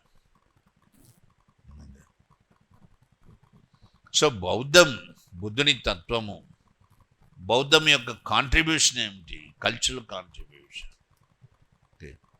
వాస్తు, శిల్పము, సాహిత్యము గొప్ప కాంట్రిబ్యూషన్ చేసిన బౌద్ధం లేకుండా ఏన్షియంట్ ఇండియా లేదు. అట్లాగే జైనము అంటాం, జైనిజం, వీటి మీద నుంచి క్వశ్చన్స్ వస్తాయి. బ్రహ్మానిజం, ఏంది బ్రహ్మానిజం అంటే? Brahmanism means Shaivism, Vaishnavism and Shaktiism, cult of Surya Bhagavan, worshipping Surya Bhagavan, all put together is Brahmanism. ఇవి చాలా మోస్ట్ ఇంపార్టెంట్ చాప్టర్స్. దాని తర్వాత నీకు మౌర్యన్ ఆర్ట్ ఫార్మ్స్ అని వస్తాయి. I'm not talking about Samrat Ashok or Chandragupta. Kings మీద క్వశ్చన్స్ ఉండవు. Questions are mostly on art, architecture, literature, painting, music, వీటి మీదనే వస్తాయి. Ashokan inscriptions, Samrat Ashok's inscriptions, Ashokan pillars. Ashok was the first to go for installing pillars. Ashokan pillars, the most beautiful. Why they are so beautiful? Sculpture is beautiful. Finishing touch is beautiful. They are not made of hard sandstone. An impression వస్తుంది మీకు. They look glossy and shining character. That's why they are very beautiful. నేను ఇప్పుడే చెప్పాను, just now 10 minutes ముందు, interest ముఖ్యము అన్నాను. You have lost your interest. డిక్టేషన్ని అన్నట్టుగా ఆలోచిస్తున్నారు. 15 నిమిషాలు వినలేరు class. You people just can't listen for half an hour. You are losing your concentration. I just tested. It's the same trend. What the trend I observe in Delhi is the same trend in Hyderabad. You are not interested. You don't want to listen. This is the problem. Mind is not consistent. కొంతమంది cell phone చూస్తారు, కొంతమంది watch చూసుకుంటారు, కొంతమంది ఇంకోటి ఏదో ఆలోచనలో దీర్ఘంగా ఉంటారు.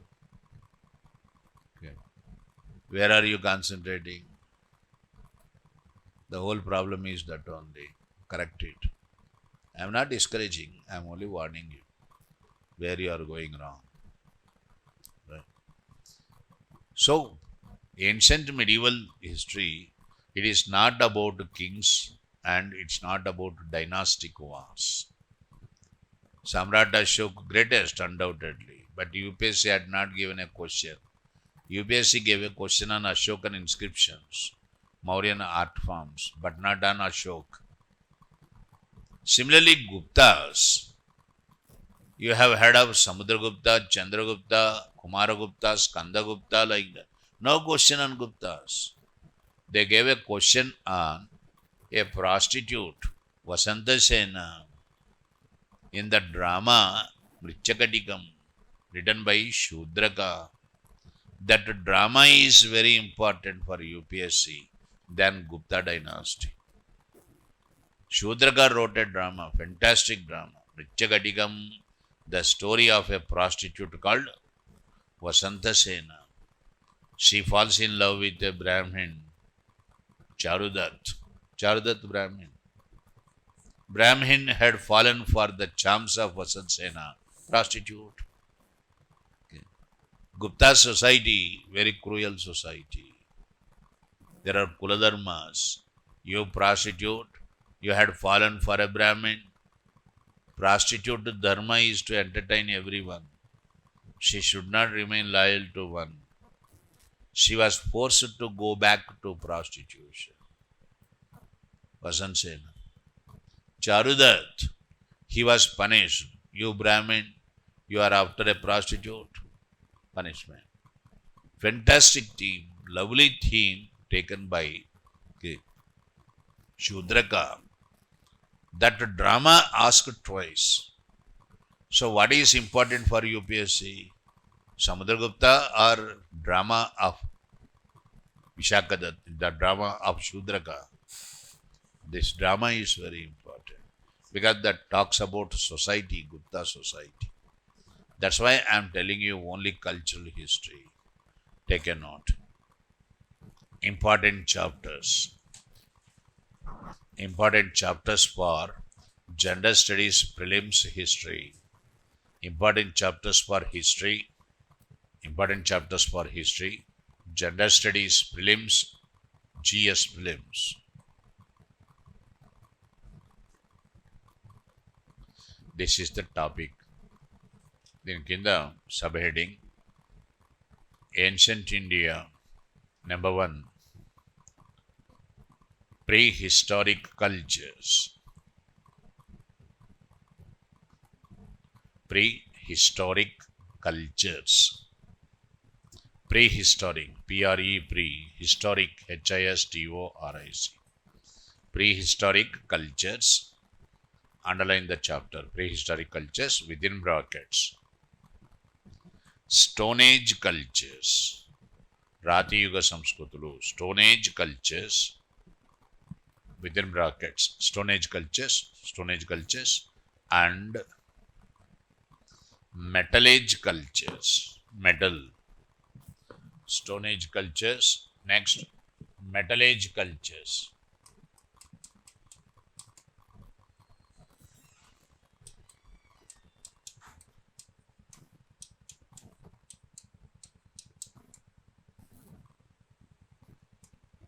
Within brackets.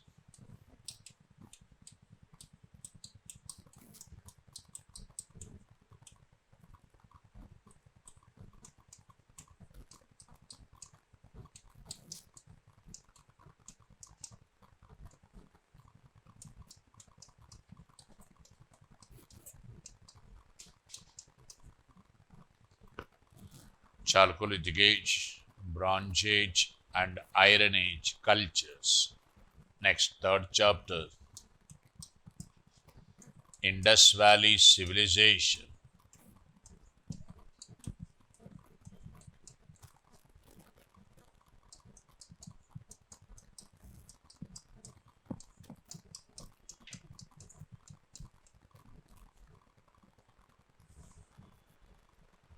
Indus Valley Civilization.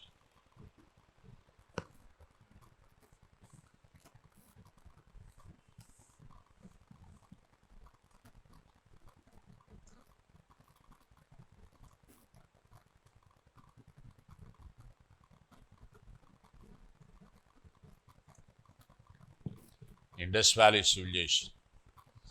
Next, number 4.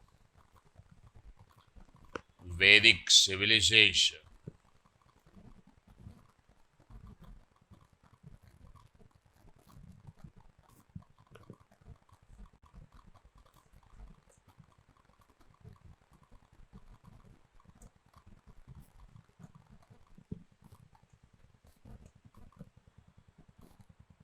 Vedic Civilization within brackets, Vedic culture, Vedic civilization within brackets, Vedic literature, brackets close. Most important part is Vedic literature. Under what chapter? Vedic civilization. Next, religious reform movements, Buddhism, Jainism, Jainism, and Brahmanism. Next part, cultural contribution. Next chapter kaadu, Buddhism mirnadi. Cultural contribution of Buddhism,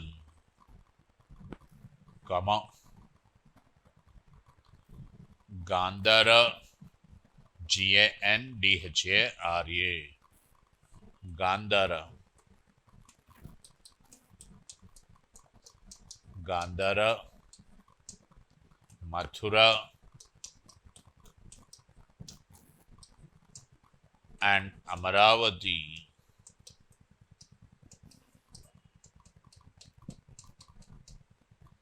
Gandhara, Mathura, and Amaravati, schools of art. School, SCHOOL, schools of art, ART, art. Come on. Buddhist architectures. Come on. Buddhist literature.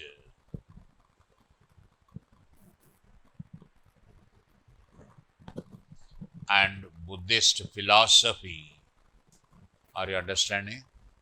These are the most important areas on Buddhism. Closely connected to Buddhism, these are the important chapters. Next paragraph. Jain philosophy. Under Jainism, Jain philosophy, literature,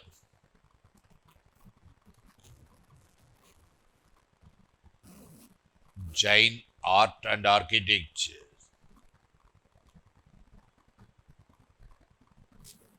Jain art, ART, art and architecture. Next paragraph. Brahmanism,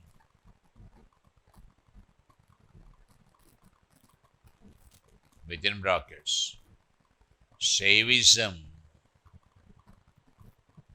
Shaiva, Shaivism, worshipping Shiva. Shaivism, Shaivism, Shaivism, Vaishnavism, and Shakti, Shakti, Shaktiism, Shaktiism, Shaktiism. Shaktiism means worshipping Durga. Brahmanism అంటే అర్థం ఏంటంటే శైవం, వైష్ణవం మరియు శక్తియిజం. ఈ మూడింటిని కలిపి బ్రహ్మానిజం అంటారు. వాటి మీద కూడా క్వశ్చన్స్ వస్తాయి అని అర్థం అక్కడ నేను చెప్తున్నానంటే. Next chapter, next important chapter, Mauryan art forms. Mauryan, Mauryan. Art, ART, art. Form, FORMS. Mauryan art forms. Underline Mauryan art forms. Listen, class, listen. What are the Mauryan art forms? Samrat Ashok, the first Indian king to give inscriptions. All the inscriptions engraved, that means written on stones, pillars. Okay. You call them major rock edicts, minor edicts, and pillar edicts. You are getting questions on Ashokan inscriptions. Secondly, Samrat Ashok installed pillars, stamba antam, stamba shasanalu, stambamulu. These pillars are equally important. They are very beautiful. You are getting questions on Ashokan pillars. Similarly, under Mauryas, cave temple architecture. That means they were the first to go for removing either the mid portion of the hill or lower portion of the hill. That is called cave temple. Cave temple architecture. Cave temples under Mauryas. They are the first to do it. Sudama Lomasya caves in Barabar Hills, Bihar. All comes under art forms. Very important. You are getting questions here. Now take down. Mauryan art forms, semicolon, number 1. Ashokan pillars.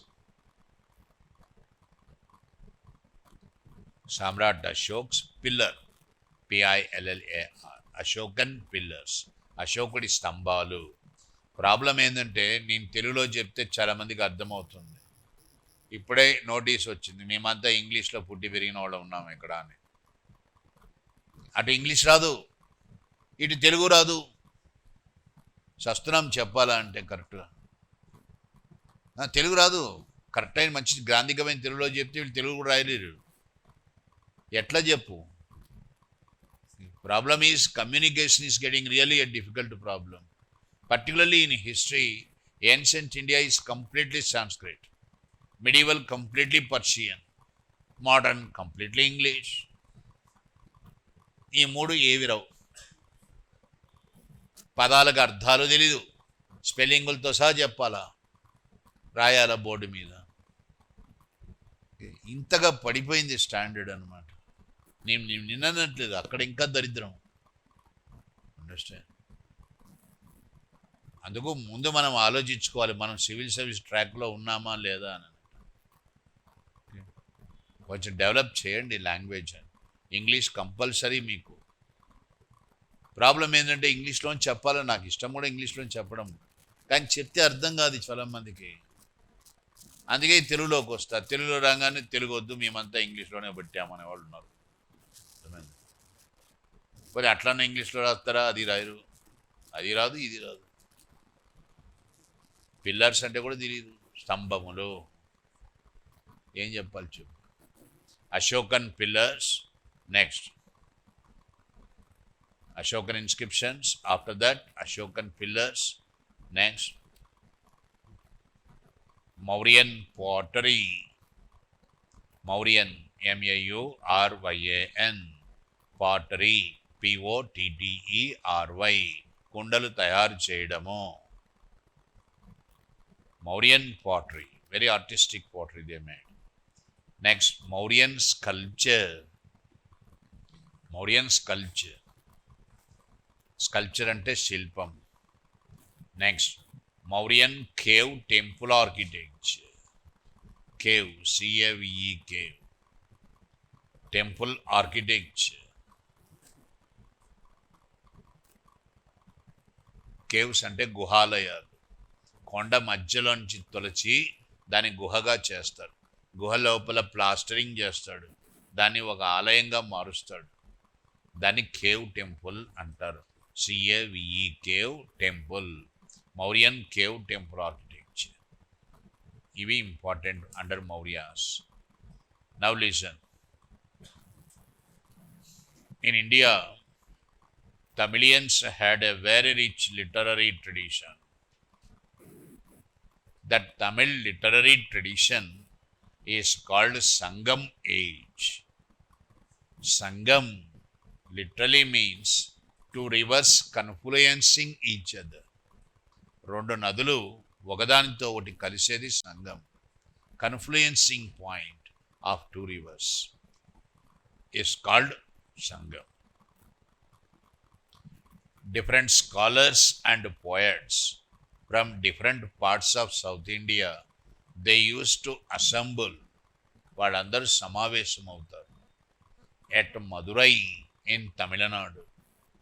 Scholars from different parts of South India used to assemble at a place called Madurai in Tamil Nadu.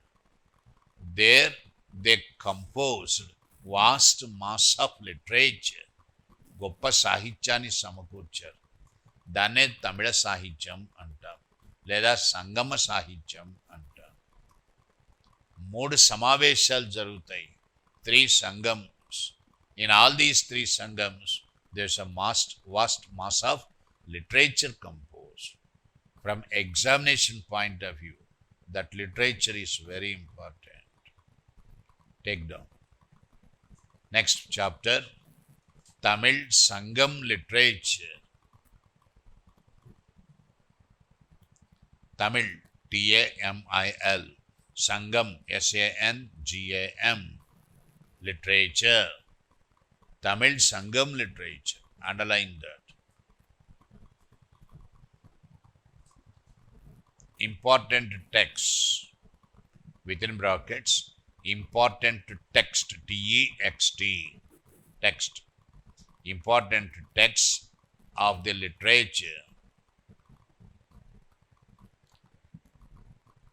ఈ text మీద questions వస్తాయి. Sometimes you are getting questions on important Tamil Sangam literary text. That is important chapter. Brackets close. Next important chapter, Gupta golden age.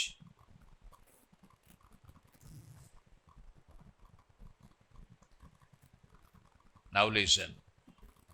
What is golden age?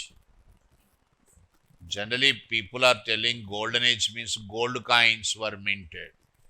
Nonsense. Gold coins were there even before Guptas.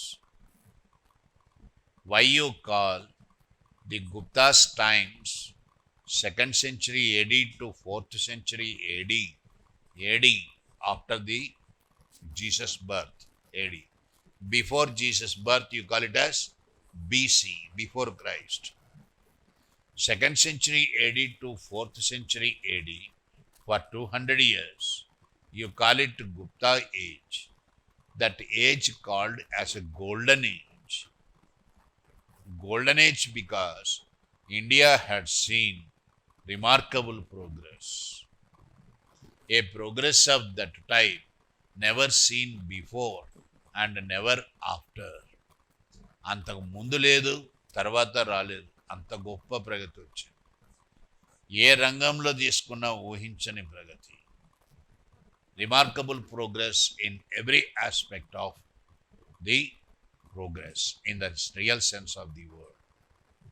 Art, architecture, literature, music, painting అన్నిట్లోనూ ఊహించని ప్రగతి అన్నమాట. అక్కడికే ఆగిపోయిందా? Sciences, mathematics, astronomy, medicine, metallurgy, crafts. నువ్వు ఏ రంగంలో అయినా ప్రస్తావించు, India గొప్ప ప్రగతి సాధించింది ఆ టైంలో. దాన్ని ఏమంటారు? Golden age. Golden age means the remarkable development India had seen under the Guptas. That is called golden age. You are getting questions on this. Very, very important. Take a note. Next important chapter, Gupta Golden Age. G-U-P-T-A, Gupta Golden Age. Within brackets, it means Gupta Golden Age means the remarkable development India achieved.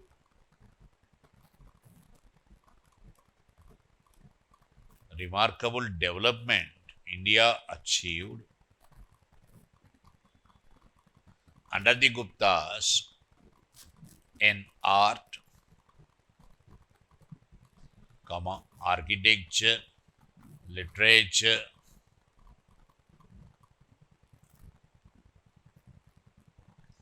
music, painting, Sciences like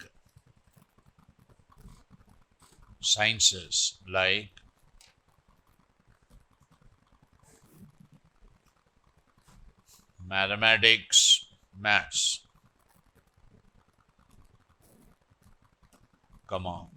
astronomy,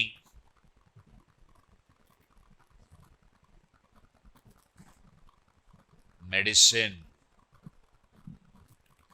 and metallurgy. METALLERGY. Metallurgy అంటే లోహాలు. Metallurgy METALLERGY. Metallurgy brackets close. దీన్ని golden age అంట.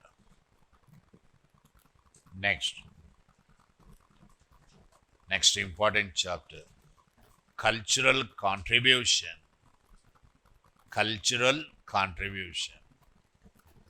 of Pallavas. PALLAVAS. Pallavas. Are you getting it? Pallavas. PALLAVAS. Pallavas and Western Chalukyas. మీరు వినలేదా ఎప్పుడు పల్లవులు అనే పేర్లే? మరి ఈ సిస్టమ్ ఏందో అర్థం కావట్లేదు నాకు రాయాల.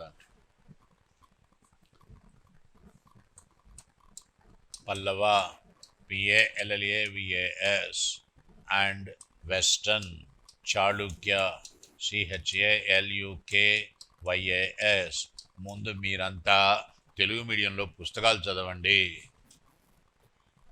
మొహమాటం ఏం లేదు ఇక్కడ, బాధపడాల్సింది లేదు. నీకు ఇంగ్లీష్ రాదు అదేం డిస్క్వాలిఫికేషన్ కాదు. అది తెలుగు మీడియంలో రాసి మా వాళ్ళు అయినారు కదా ఐఏఎస్లు. ఇక్కడ బాధపడాల్సింది లేదు. భేషజానికి పోబాక, నీకేం రాదు. నా మాట విను, తెలుగు మీడియం చదువు. ఆ తెలుగు అకాడమీ పుస్తకాలు ఉంటాయి, చక్కగా రాశారు వాళ్ళు. ఎన్సీఆర్టీ కంటే చాలా బాగా రాశారు వాళ్ళు. అవి తెప్పించుకొని చక్కగా అది చదువు ముందు. అదైతే నువ్వు ఒక వారంలో అన్నీ ముగిచ్చేస్తావు, ఎందుకంటే అది నీ మాతృభాష కాబట్టి. ఇక్కడ భేషజానికి పోబాక, నేను ఇంగ్లీష్లోనే రాయాలా, తప్పులు తడకలు రాస్తా అంటే దొబ్బదు. అర్థమైందా? నువ్వు చక్కగా తెలుగు మీడియం రాయి, తెలుగులో చదువుకో.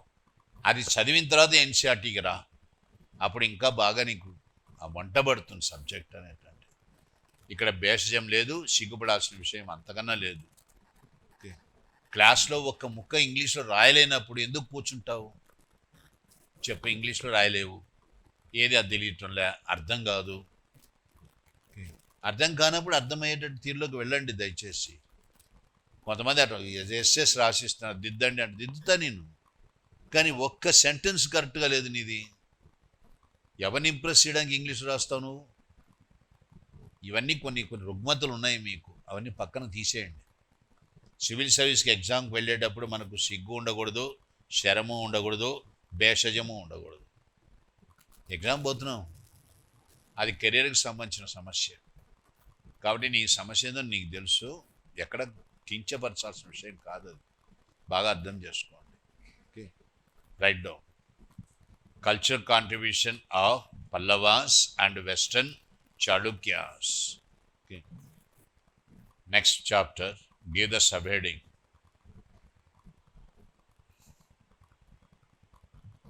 Revenue systems. Revenue systems, administrative systems, development of science and technology. Development of science and technology in ancient India. Full stop. Growth of trade and commerce. ఇది కూడా ముఖ్యమే. వ్యాపారము, వాణిజ్యము. Growth of GROWTH. Growth of trade, TRADE. And commerce, COMMERCE. Growth of trade and commerce. Fine. ఇవి ancient ఇండియాలో most important chapters. Are you understanding? I have not mentioned there Samrat Ashok, Samudragupta, or any kings, dynasties if you see. Okay. That's why I told you in the very beginning, wars, kings, incidents, these are not important. What is important? Only cultural history is important.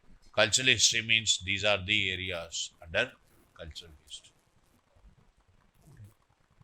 అంటే 15th exam జరుగుతుంది చూడండి, దీని నుంచే ఇచ్చాడా లేదా అని అంటే you can definitely make it out. 15th exam questions will be asked from this area or not, you can make it out on your own. So I'm prescribing these chapters. Whether I teach them or not, I don't teach. Someone else would teach. But ask them to proceed in this way. Nenu vallaki cheptanu. I will also instruct them, teach accordingly. Veeti nunche vastayi questions. Are you clear? Fine. Next, give the subheading, Medieval India. Medieval India.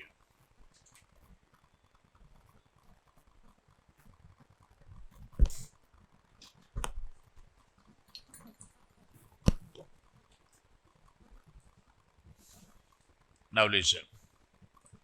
What is medieval India? మధ్యయుగాలు అంటాం తెలుగులో. 700 to 1200 AD, early medieval India. 1200 to 1757, later medieval India. తొలి మధ్యయుగాలు, మలి మధ్యయుగాలు. ఏం జరిగింది ఈ యుగాల్లో?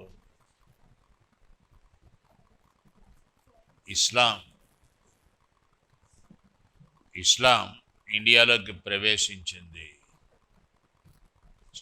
ఇస్లాం రాకతో హిందూ మతానికి ఇస్లాంకి మధ్య ఒక అండర్స్టాండింగ్ డెవలప్ అయింది. దాన్నే ఇండో ఇస్లామిక్ కల్చర్ అంటాం. ప్రతి చోట హిందువులు ముస్లింలు తన్నుకు తెచ్చారని రాస్తారు. It is written that everywhere Hindus and Muslims clashed with each other, which is not correct. There were some areas where Hindus and Muslims cooperated with each other. Islam accepted Upanishads. Islam accepted Hindu music. Islam accepted Buddhist meditation. Islam accepted Jain Yoga Shastra. When Islam accepted all this, Islam underwent a change. That change is what is called Sufi movement. SUFI. ఇస్లాంలోనే సూఫీ ఉద్యమం అనే ఒక ఉద్యమం వచ్చింది. Understand? ఎందుకు వచ్చింది? ఇస్లాం హిందూ మతంతో, బౌద్ధం, జైనంతో సంబంధం ఏర్పరచుకుంది. అందువల్లే వచ్చిందని నేను అనట్లే, కానీ దాని ప్రభావం ఉంది. దాంతో సూఫీ movement. Islam questioned Hinduism. In Hinduism, you have caste inequalities, caste system. Hinduism questioned, Islam questioned idolatry, vigraharadhana. Similarly, Islam questioned monotheism, polytheism, too many gods in Hinduism. That's why Hinduism underwent a change. హిందూయిజంలోనే మార్పు వచ్చింది. ఆ మార్పునే భక్తి ఉద్యమం అంటారు. సామాన్యంగా ఎగ్జామ్లో ఇవి లేకుండా క్వశ్చన్స్ రావట్లా. మోస్ట్ ఇంపార్టెంట్ ఏమిటంటే ఇండో ఇస్లామిక్ కల్చర్, ఏ మిక్స్డ్ కల్చర్.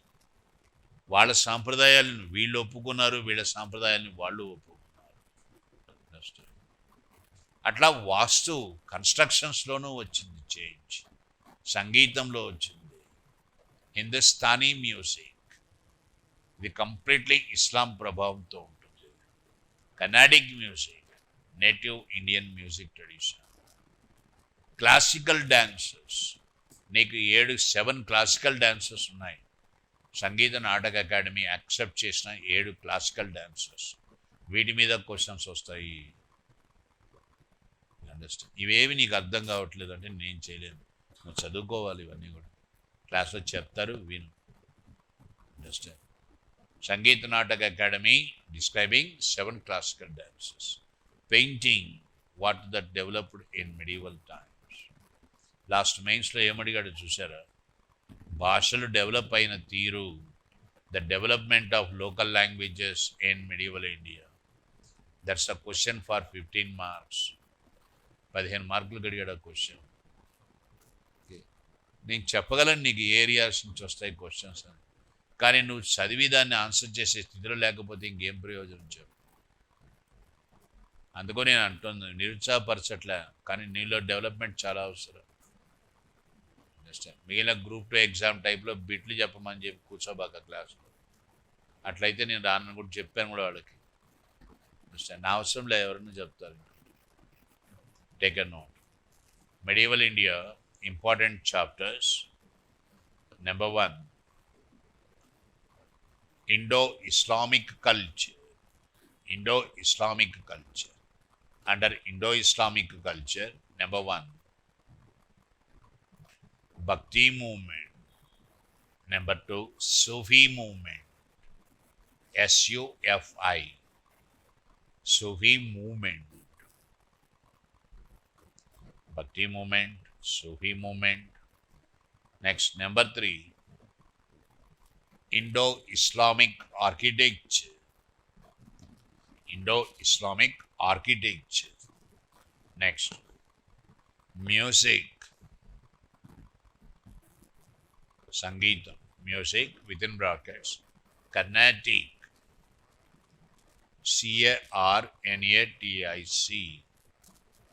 KAR రాయబాకండి. కర్ణాటక రాష్ట్రం అది. కర్ణాటిక్ అంటే అది వేరు, తమిళనాడులో ఉంది Carnatic. CARNATIC, Carnatic. And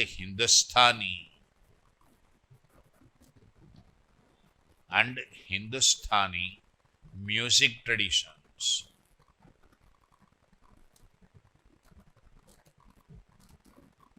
Carnatic and Hindustani music traditions. Brackets close. Next, painting. Next, development of 7 classical dances.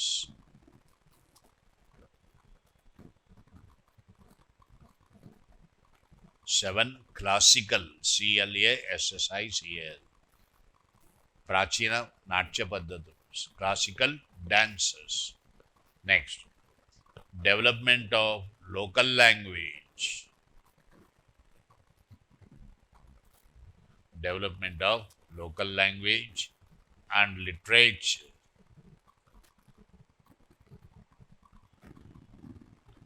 Local language and literature, ప్రాంతీయ భాషలు, సాహిత్యం. వెరీ వెరీ ఇంపార్టెంట్ ఈ చాప్టర్స్ అన్నీ కూడా. ఇవే చదువు, నువ్వు మిగిలినవి ఏం చదవబడలేదు. You don't have to read the rest of medieval India, concentrate on these areas.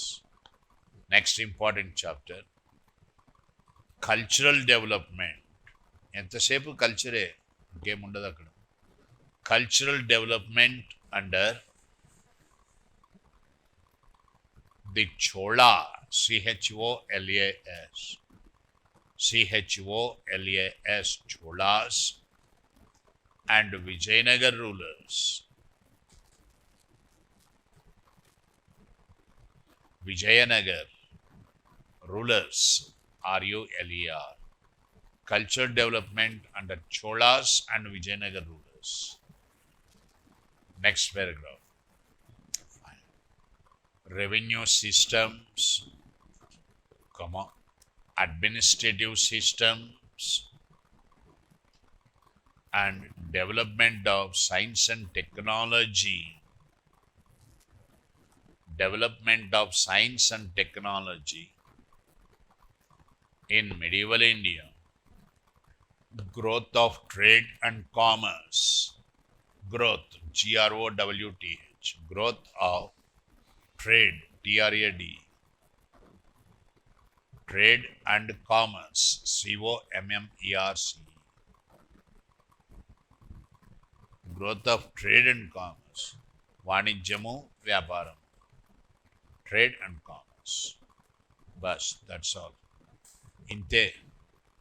Medieval ఇండియాలో నువ్వు చదవాల్సినవి ఇవే చదవాలి. మీరు అడగచ్చు, సార్ మొహమ్మద్ బిన్ తుగ్లక్, అంతకుముందు అల్లావుద్దీన్ ఖిల్జీ, ఫిరోజ్ షా తుగ్లక్, ప్లస్ కృష్ణదేవరాయ్, అక్బర్, బాబర్, ఇట్లాంటి ఎంపరర్స్ ఉన్నారు కదా, వాళ్ళ మీద ఏమి రావు. వాళ్ళ మీద క్వశ్చన్స్ ఇచ్చాడా చూడు. మీరు గ్రూప్ 2 ప్యాటర్న్లోనే సివిల్స్ ఉంటుందని అనుకోబాక. సివిల్ సర్వీసెస్లో culture is the only important area. ఇచ్చాడు. అక్బర్ బిల్ట్ ఇబదత్ ఖానా అన్నాడు. Ibadat Khana he built only for religious discussions. Something connected to culture only ఇస్తాడు అంతే. పొలిటికల్ హిస్టరీ ఇవ్వడు వాడు. కాబట్టి మా రుద్రమదేవి లేదే, మా కృష్ణదేవరాయలు లేడే ఇట్లా అనబాక. నీకు ఇంపార్టెంట్ వాళ్ళు, వాళ్ళకి కాదు. అర్థమైందా? యూపీఎస్సీకి ఇంపార్టెంట్ కాదు. Hope you are getting me. Are you understanding me? చెప్పేది అర్థమవుతున్నదా? కల్చరల్ హిస్టరీ అంతే. పొలిటికల్ హిస్టరీ లేదు, యుద్ధాలు లేవు, రాజులు లేవు, ఎవరు ఏ యుద్ధాలు చేశారు, ఎవరెవరిని తనుకున్నారు, ఇట్లాంటి వాటి మీద క్వశ్చన్స్ రావు. నువ్వు నేనేదో గుర్తుపెట్టుకోవాలా, ప్రతిదీ చాలా సమస్య అయిపోతా, అనవసరంగా భయపడబాక. ఈ భయంతోనే చచ్చిపోతాం సగం మంది. చదివిందంతా గుర్తుంటుందా? ఎవరికీ గుర్తుండదు. నువ్వు అర్థం చేసుకో చాలు అంతే. అర్థం చేసుకుంటే ఎగ్జామ్లో సగానికి సగం ఆన్సర్ చేయగలుగుతాను. మహామేధావి ఉంటాడు, చదువుతున్నప్పుడే అర్థమైపోతుంది వాడికి, వాడు ఎప్పటికీ మర్చిపోడు. కానీ అందరం మేధావులం కాదు కదా. We are all not born intellectuals, that's the problem. Right. Next modern ఇండియాలోకి వెళ్తే there is nothing called important and unimportant in modern India. Everything is important. Okay. Priority wise top areas ఏమిటి, that I will give you. Take a note. Important chapters in modern India. Modern India. Number 1, freedom struggle. First important chapter, freedom struggle. Freedom struggle అంటే 1885 to 1947. Freedom struggle. Second important chapter, constitutional developments. ఇది ఎక్కువ ఇస్తున్నాడు ఈ మధ్య. Constitutional developments and administrative reforms. Second important chapter. Constitutional developments and administrative reforms.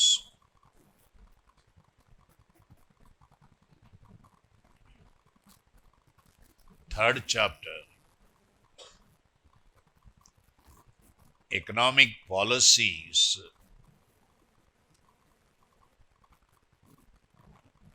Economic policies and their impact.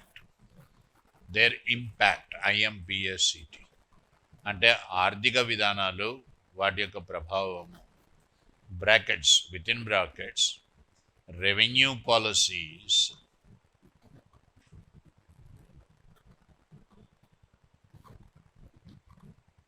and trade and commercial policies. Trade and commercial policies. Brackets close. Next important chapter, reformist movements. Reform, REFORMIST. Reformist movements. సంస్కరణవాద ఉద్యమాలు. Reformist movements. బ్రాకెట్స్లో Brahmo Samaj, Brahmo BRAMHO, Arya Samaj, Aligarh movement,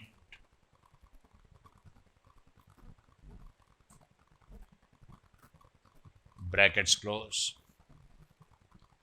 and lower caste movements, Digokula Poratalu, and lower caste, CASTE, and lower caste movements, MOVEMENT, Digokula Poratalu. Very, very important chapter. Mark it, very important. Next, tribal movements, Girijana Poratalu, tribe, TRIB, tribal movements, Jamindari revolts, Jamindari revolt, REVOLTS, జమీందారుల తిరుగుబాట్లు, peasant movements,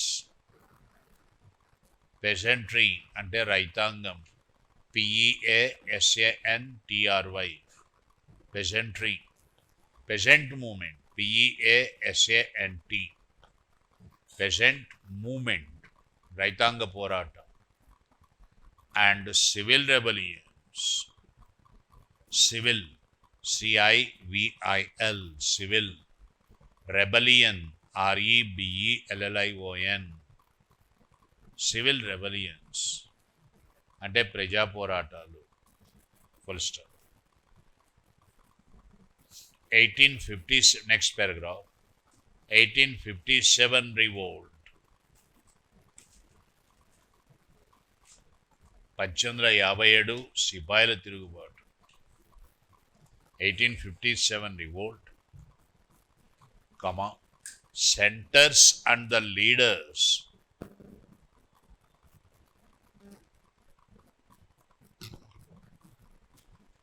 తిరుగుబాటు కేంద్రాలు, నాయకులు, centers and the leaders of the revolt, important for prelims.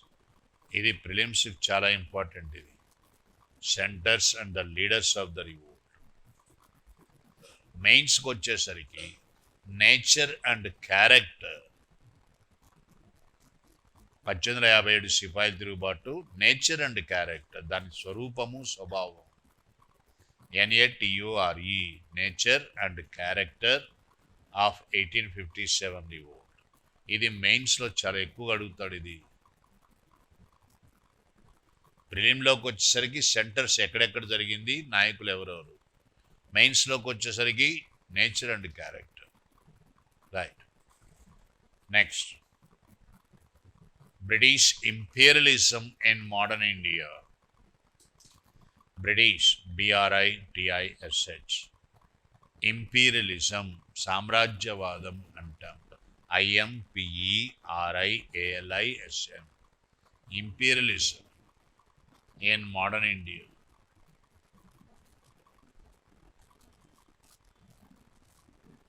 Within brackets, conquest of Bengal, conquest, CONQUEST, Bengal Akramana, conquest of Bengal, Anglo-Mysore Wars, Anglo-Mysore Wars, ఆంగ్లో-మైసూర్ యుద్ధాలు, ఆంగ్లో-మరాఠా wars, ఆంగ్లో-మరాఠా, MARATH, Maratha wars, and Anglo-sick wars, SIKH, sick wars. ఇవన్నీ important. Full stop. Next chapter, Advent of Europeans, ADVENT, ఐరోపా వాసుల రాక, advent, ADVENT, of Europeans.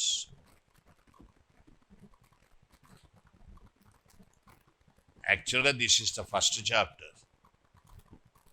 What is the first chapter? Importance wise, this is the last chapter. They are the chapters. We can't take any exception here. Entire modern India is important for us. ఇప్పుడు ఏ పుస్తకాలు చదవాలి? ఎక్కువ చదవకండి. Don't read too many things, too many books. Read less, think more. తక్కువగా చదవండి, బాగా ఎక్కువగా ఆలోచించండి. ఎప్పుడు కానీ తక్కువగా తీసుకున్నది ఎఫెక్ట్ ఎక్కువగా ఉంటుంది. ఎఫెక్టివ్ ఎక్కువగా మనం చదివే కొద్దీ డైల్యూట్ అయిపోతుంది మ్యాటర్ మొత్తం. ఏది గుర్తుండదు చివరికి. Only reading NCERTs, I'm telling you my dear, my friends made it into IAS, but they are very good in articulation. చాలా బాగా రాయగలరు, ఎక్స్ప్రెస్ చేయగలరు. ఇది NCERT అంతే. నేను అదొక్కటే చదివి వదిలేయమని చెప్పట్లే నేను. అందుకే చెప్తున్నాను, నీకు లాంగ్వేజ్ ప్రాబ్లం ఉంది. ఉన్నప్పుడు మనం ఇబ్బంది పడాల్సిన పని లేదు, బాధపడాల్సిన పని లేదు. తెలుగు మీడియం చదవండి. తెలుగు మీడియం వాళ్ళందరికీ కూడా అకాడమీ పుస్తకాలు చాలా బాగున్నాయి. Doctor BR Ambedkar open university పుస్తకాలు చాలా బాగా రాశారు వాళ్ళు. Most standard. అవి చదివితే 10 రోజుల లోపల అయిపోతుంది ఇక్కడ మొత్తం కూడా ప్రిపరేషన్. తర్వాత కావాలంటే ఇంగ్లీష్ మీడియంలోకి రండి. ఇక్కడ సిగ్గుపడాల్సింది ఏమీ లేదు. నేను ఇట్లా మాట్లాడడం చాలామందికి నచ్చదు. కానీ అట్లన్నా ఇంగ్లీష్ మీడియంలో క్లాస్లో కోపప్ అవుతారా? అది కాదు. ఇది నా బాధ. తెలుగు మీడియంలో చదువుకోవడానికి బేస్యం లేదు, అర్థం చేసుకో. మరి ఏం చదవాలి? What are the text books to be read? I'm prescribing old NCERTs. ఏం పుస్తకాలు అవి రాసుకోండి. ఓల్డ్ NCERTs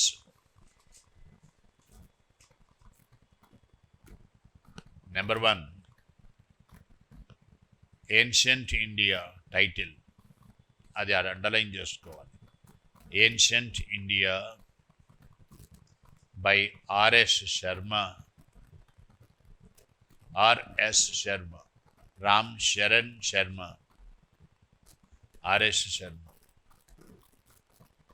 Class 11, 11వ క్లాస్ వాళ్ళకి ఇది ప్రిస్క్రైబ్ చేశారు. అంటే జూనియర్ ఇంటర్మీడియట్ వాళ్ళకి. Class 11. Next number 2 title medieval India. Underline medieval India by Satish Chandra. Class 11. ఇది కూడా క్లాస్ 11 వాళ్ళకి. ఇవన్నీ ఓల్డ్ NCERTs. చాలా బాగా రాస్తారు, మంచి పుస్తకాలు ఇవి. నెక్స్ట్ మోడర్న్ ఇండియా టైటిల్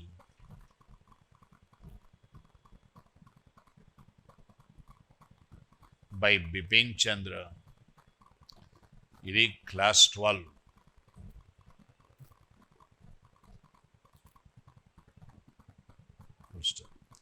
నేను మోడర్న్ ఇండియా చాలా ఇంపార్టెంట్ అన్నాను కాబట్టి I recommend 2 more text books. Grover and Mehta, GROVER. Grover GROVER and Mehta MEHATA. Grover and Mehta title modern India.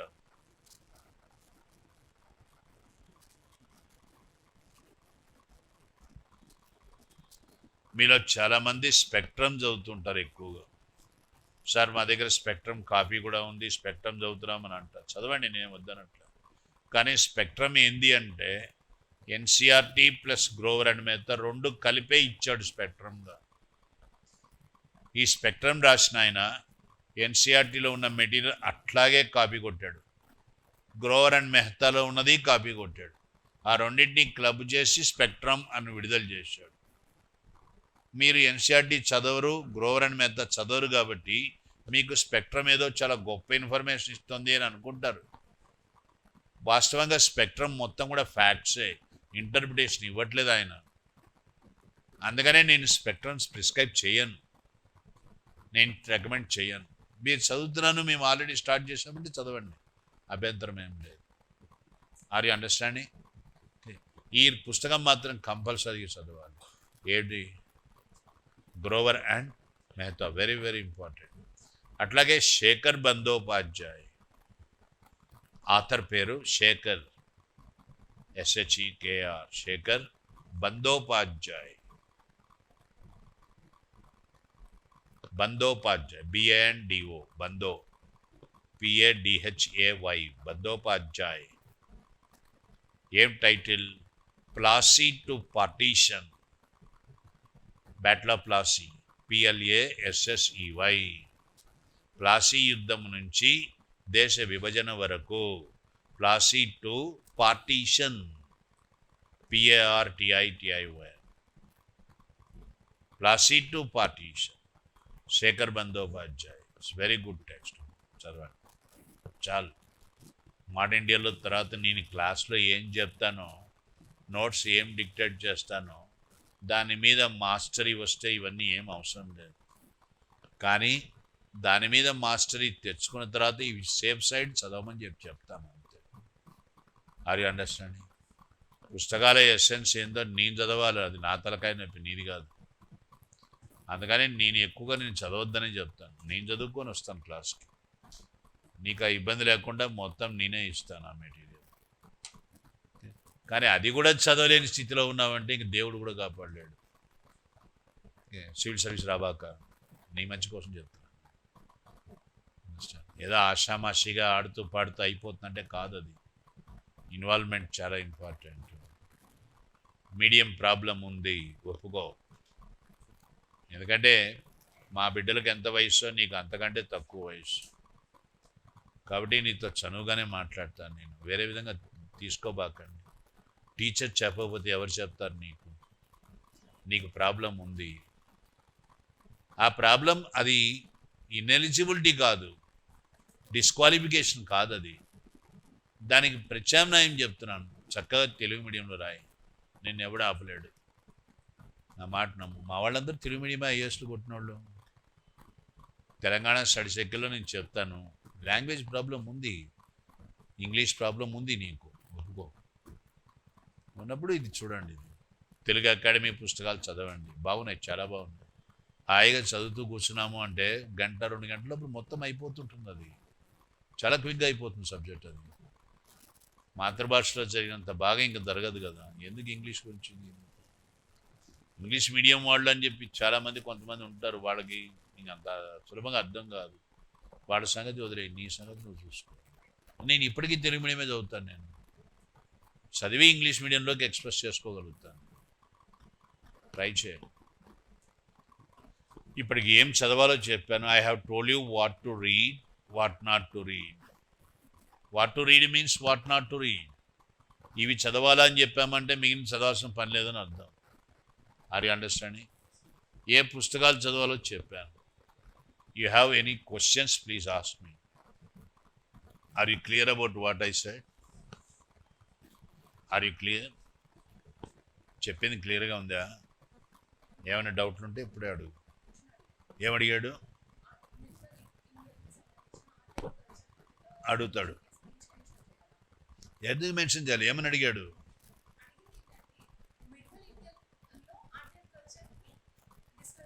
అంతే, మిడివల్ ఇండియానే రాయాలా, ఏన్షియంట్ రాయాల్సిన పనిలే కదా. తేడా ఏంది అన్నప్పుడు రెండింటిని కంపారిజన్ చేయాలా, కానీ తేడా అడగలే. మిడివల్ ఇండియాలో ఎట్లా డెవలప్ అయింది అన్నప్పుడు మిడివల్ ఇండియాలోనే ఎట్లా డెవలప్ అయిందో రాయాలి. మతపరంగా హిందూ మతం ఇస్లాంకి తేడా ఎక్కడ కనబడ్డది, ఏ విధంగా ప్రభావితమైంది, రెండు ఒకదాన్ని ప్రభావితం చేసి. అట్లాగే ఆర్కిటెక్చర్, వాళ్ళ ఆర్కిటెక్చర్ ఏంది, మన ఆర్కిటెక్చర్ ఏంది, తర్వాత వాళ్ళ సంగీతం ఏంది, మన సంగీత సాంప్రదాయాలు ఏంది, వాస్తు ఏంది, శిల్పం ఏంది, తర్వాత సాహిత్యం ఏంది, వాళ్ళ పర్షియన్ అరబిక్ భాషలు డెవలప్ చేశారు, మన ప్రాంతీయ భాషలు ఏం డెవలప్ అయినాయి. ఇట్లా ఇస్లాం రాకతో ఒక మార్పు వచ్చేసింది. మన సాంప్రదాయాలు వాళ్ళు పాటిస్తున్నారు, వాళ్ళ సాంప్రదాయాలు మనము పాటిస్తున్నాము. ఇది ఆన్సర్. ఎక్కడ ఇస్లాం భారతీయ సంస్కృతిని ప్రభావితం చేసింది? మిడివల్ ఇండియాలో. నీకు ఏన్షియంట్ ఇండియా అవసరం లేదు ఇక్కడ. అది కూడా ఎంత 150 పదాలు వాడమంటున్నాడు. 7 నిమిషాలు 8 నిమిషాలు టైం ఇస్తున్నాడు. అంతమించి రాయలేవు నువ్వు. మరి అట్లాంటప్పుడు ఏమి విరగదీసి రాస్తారు మీరు చెప్పండి. అందుకే అనేది నేను 4-5 పాయింట్లే ఉంటాయి. ఈ 4-5 పాయింట్లు చక్కగా బుర్రలో పెట్టుకో, అవే రాయి పద్ధతిగా. అంతేగాని ఏదో దున్నేస్తా, చించేస్తా, సృష్టి పగిలిపోయే సమాధానం రాస్తాను అనబాక. అర్థమైందే? యూపీఎస్సీ చాలా సింపుల్గా అడుగుతుంది క్వశ్చన్, కూడా పెద్ద కష్టంగా ఉండదు. నీకు బుర్ర పెట్టి ఆలోచించుకునే ఇది ఉండాలి. లేని దాన్ని కాంప్లికేట్ చేస్తున్నావు నువ్వు అనవసరంగా. వాడు కరెక్ట్గా 4 పాయింట్లు అడుగుతాడు, టైం ఇవ్వట్లే కదా, పైనుంచి ఇక్కడ దాకా ఇస్తాడు టైం అంతే. ఇక్కడ గీత కొట్టేశాడు, ఈ గీత దాటబాక అన్నాడు. నేను పిస్తా అండి, నేను అన్నీ చదివాను, బ్రహ్మాండంగా దున్నేస్తాను అని పోతే అక్కడ నీకు దున్నడానికి ప్లేస్ ఇవ్వట్లే వాడు నిన్ను. అర్థమైందా? కరెక్ట్గా 7 నిమిషాలు 8 నిమిషాల్లో ముగించు అంటున్నాడు. ఏం ముగిస్తావు? దానికోసం ఓ అని లైబ్రరీలో కూర్చొని పుస్తకాలు గ్రంథాలన్నీ తిరిగేయాల్సిన పని లేదు. అర్థమైందా? క్లియర్? క్వశ్చన్ బాగా అర్థం చేసుకో, అర్థం చేసుకోగానే ఆన్సర్ తెలిసిపోతుంది. ఓకే, ఇదే రాయాలి, అది రాయాల్సిన పని లేదు. ఇది ఎప్పుడు వస్తుంది అంటే 1కి 4 క్వశ్చన్స్ సమాధానాలు చూస్తే వస్తుంది. అందుకే kindly note it, previous questions చాలా ఇంపార్టెంట్. గత ప్రశ్నాపత్రాలు చూడట్లేదు జనాలు, మీరు చూసి తీరాలి. చూస్తే వాటి నాడి ఏందో మీకు అర్థమవుతుంది. Are you clear? దయచేసి చూడండి. ఏ ఎగ్జామ్కి పోయేటప్పుడైనా పాత ప్రశ్నాపత్రాలు చూడాలి. పాత ప్రీవియస్ క్వశ్చన్స్ చూడకుండా ఎగ్జామ్కి పోబాక. యూపీఎస్సీ చెప్తోంది, ఇదిగో మా నాడి ఇది పట్టుకో అని అంటున్నాను. నువ్వు అసలు యూపీఎస్సీ సిలబసే చూడవు, సిలబస్ చూడవు, ఆ అప్లికేషన్ ఫార్మేట్ ఏందో చూడవు, ఏ ఆప్షన్స్ ఉన్నాయో తెలియదు.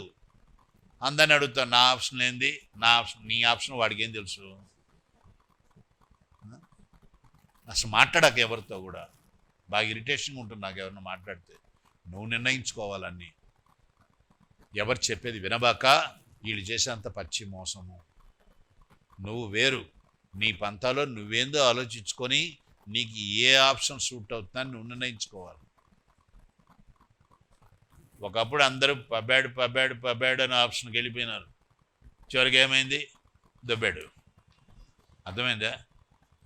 పబ్యాడ్ అది పబ్యాడ్ వాడికి వచ్చింది టాపర్కి, నువ్వు టాపర్ కాదు. వాడు టాపర్ ఆప్షన్ అదే కాబట్టి నేను కూడా అదే తీసుకుంటా అంటే పులింగ్ చూసి నక్క వాతలు పెట్టుకున్నట్టు ఉంటుంది. అర్థమైందే? నువ్వేంది? నేను తెలుగులో లిటరేచర్ బ్రహ్మాండంగా రాస్తాను, అదే నీ ఆప్షన్లో. ఎందుకు అనవసరంగా పిచ్చి మాటలు మాట్లాడతారు? నీకు ఏం కావాలో నువ్వు చూసుకో. అందరిలాగా 12 గంటలు చదువుతా, 18 గంటలు చదువుతా మాట్లాడాక, నీ శరీరం 4 గంటలు అనుమతిస్తుంది, 6 గంటలు అంతే. హాయిగా నిద్రపో, బాగా తిను, మంచిగా తినాలా, పడుకోవాలా, చదువుకోవాలా. అంతేగాని అర్ధరాత్రులు 1 గంట దాకా చదువుతా, 3 దాకా ఎవరిని ఉద్ధరించడానికి చదువుతున్నావు అని రోగాలు తెచ్చుకుంటున్నాడు. అక్కడికి పోయి వీడికి బీపీ 24 ఏళ్ళు ఉండేది, వాడికి బీపీ, వాడికి షుగరు, మెడికల్ ఎగ్జామ్లో పట్టుబడ్డాడు వీడు. వాడికి తెలియదు పాపం, వాడికి నీరసం అంటున్నాడు. యూపీఎస్సీ ఎగ్జామ్ చేస్తే వీడికి షుగర్ ఉన్నది. ఎందుకు బీపీలు షుగర్లు తెచ్చుకొని కాంపిటేటివ్ ఎగ్జామ్స్ రాసి నువ్వు ఐఏఎస్ అవడం? ఎవరిని ఉద్ధరించడానికి? హెల్త్ మీద కాంప్రమైజ్ అవ్వబాకు, యాజిటేట్ అవ్వబాకు. చెప్పే చక్కగా విను. అదే సరే, మామూలుగా అదే చెప్పాను. 3 గంటల క్లాసులో కూర్చుంటున్నావురా, ఇంతకంటే ఏం చదువుతారా నువ్వు? బుర్రబెట్టి విను క్లాస్లో టీచర్ చెప్పేది. ఆయన అనుభవం మొత్తం తీసుకొచ్చి చెప్తున్నాడు. 10 పుస్తకాలకు మించిన క్లాస్ అది. అది బాగా శ్రద్ధగా విను. వినడానికి ఓపిక లేదు, ఇట్లా వింటూనే ఉంటాడు. ఇంకొక ఆలోచన ఏదో వస్తుంది, దాని పక్కకు పోతాడు. అది సర్దుకుంటాడు, ఇది సర్దుకుంటాడు, ఏసీ బాగలేదని చూస్తాడు, యథవ పనని చేస్తాడు క్లాసులో. నేను ఐఏఎస్ అయిపోవాలి. ఎట్లా అవుతావు? అందుకే నాశనం చేసుకోవా కెరియర్. అదొక జబ్బు అయిపోయింది. 10 ఏళ్ల నుంచి ఉన్నాడు వాడు ఢిల్లీలో. పిచ్చిపడిపోయింది వాడికి. ఆస్తిపాస్తులు అమ్ముకొని తిరుగుతున్నాడు ఇంకా కరోల్బాగ్లో. నేను ఐఏఎస్ అవుతా. ఎప్పటికి అవుతారా? 3 ఏళ్ళు 3 ఛాన్సులు అయినట్టు, 4వ ఛాన్స్ ఇది కాదు.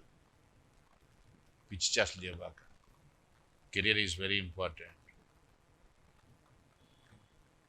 చెప్పేటప్పుడు అర్థం చేసుకో, అర్థం కాకపోతే అర్థం చేసుకోవడానికి ప్రయత్నం చేయి. మొహమాటాలకి బేషాలకి పోబాకండి. ఈగో ప్రాబ్లంకి అసలు తావలేదు.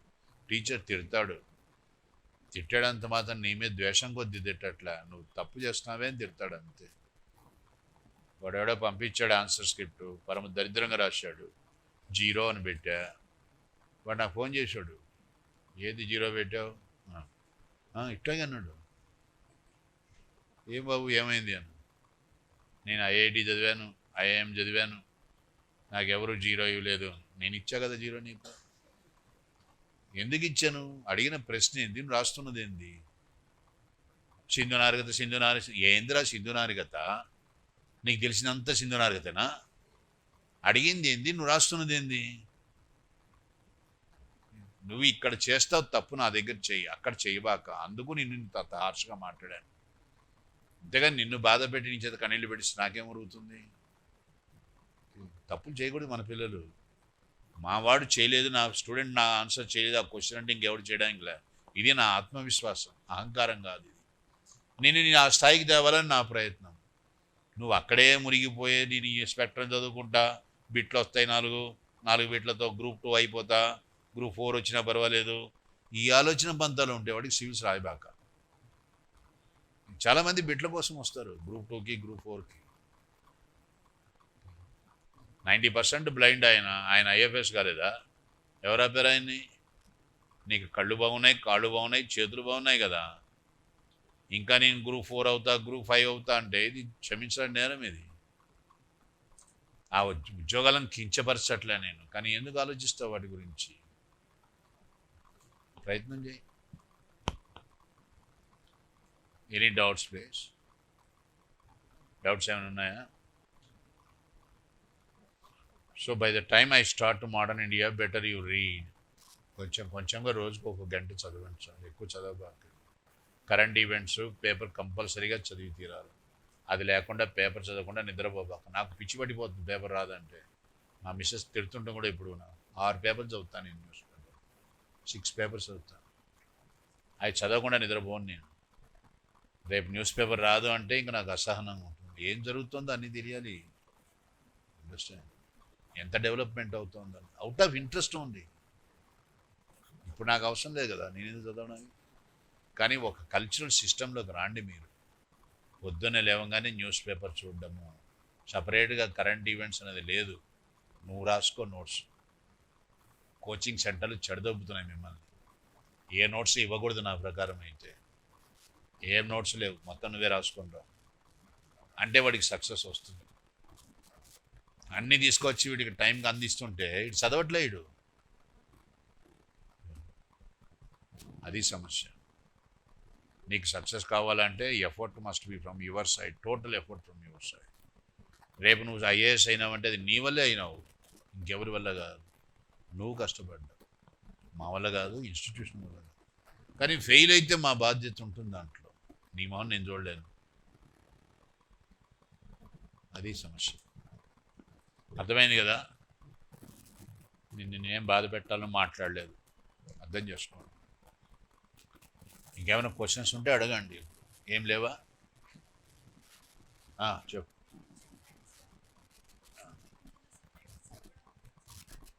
మానండి, అదే ఎన్సీఆర్టీ కదా. ఇప్పుడు దాన్ని టైటిల్ మార్చాడు, ఓకే, కంటెంట్స్ మార్చలేదు, మ్యాటర్ అదే మ్యాటర్. కాబట్టి అదేనా చదవండి, ఏదైనా చదివినా పర్వాలేదు, ఒకటే. బిపిన్ చంద్ర ఇండియాస్ స్ట్రగుల్ ఫర్ ఇండిపెండెన్స్ అని ఉంది. అది నీకు నిద్ర రాకపోతే చదువు. ఎందుకంటే దాంట్లో అసలు పసే లేదు. అని ఎందుకు రాశాడు ఏమో కానీ తెలియదు. అది 1వ పేజీ 2వ పేజీ చదివే లోపు నిద్ర వచ్చేస్తుంది నీకు. చేయండి. ఇది మేము ఎవరికి నిద్ర రాని వాళ్ళకు ఉంటారు రాత్రిపూట, వాళ్ళకి ప్రిస్క్రైబ్ చేస్తాం. మా మిస్సెస్కి ఆ జబ్బు ఉంది, నిద్రపోదాను, ఆమెకి ఇష్టం చదివేదాన్ని. 3వ పేజీకి వచ్చి గురక పెడుతూ ఉంటుంది అనమాట. అర్థం కదా, దాంట్లో ఏం ఉండదు అనమాట. అంటే ఆయన ఎందుకు రాశాడు అంత గొప్ప హిస్టోరియన్, మరి అట్లా ఎట్లా రాశాడో మరి నాకు అర్థం కాదు. అదే అవసరం లేదు, అది సోది అంతా ఉన్నది దాంట్లో. This is very well return. ఇది బాగా నచ్చదు. ఇంకా ఏమున్నాయి విషయాలు?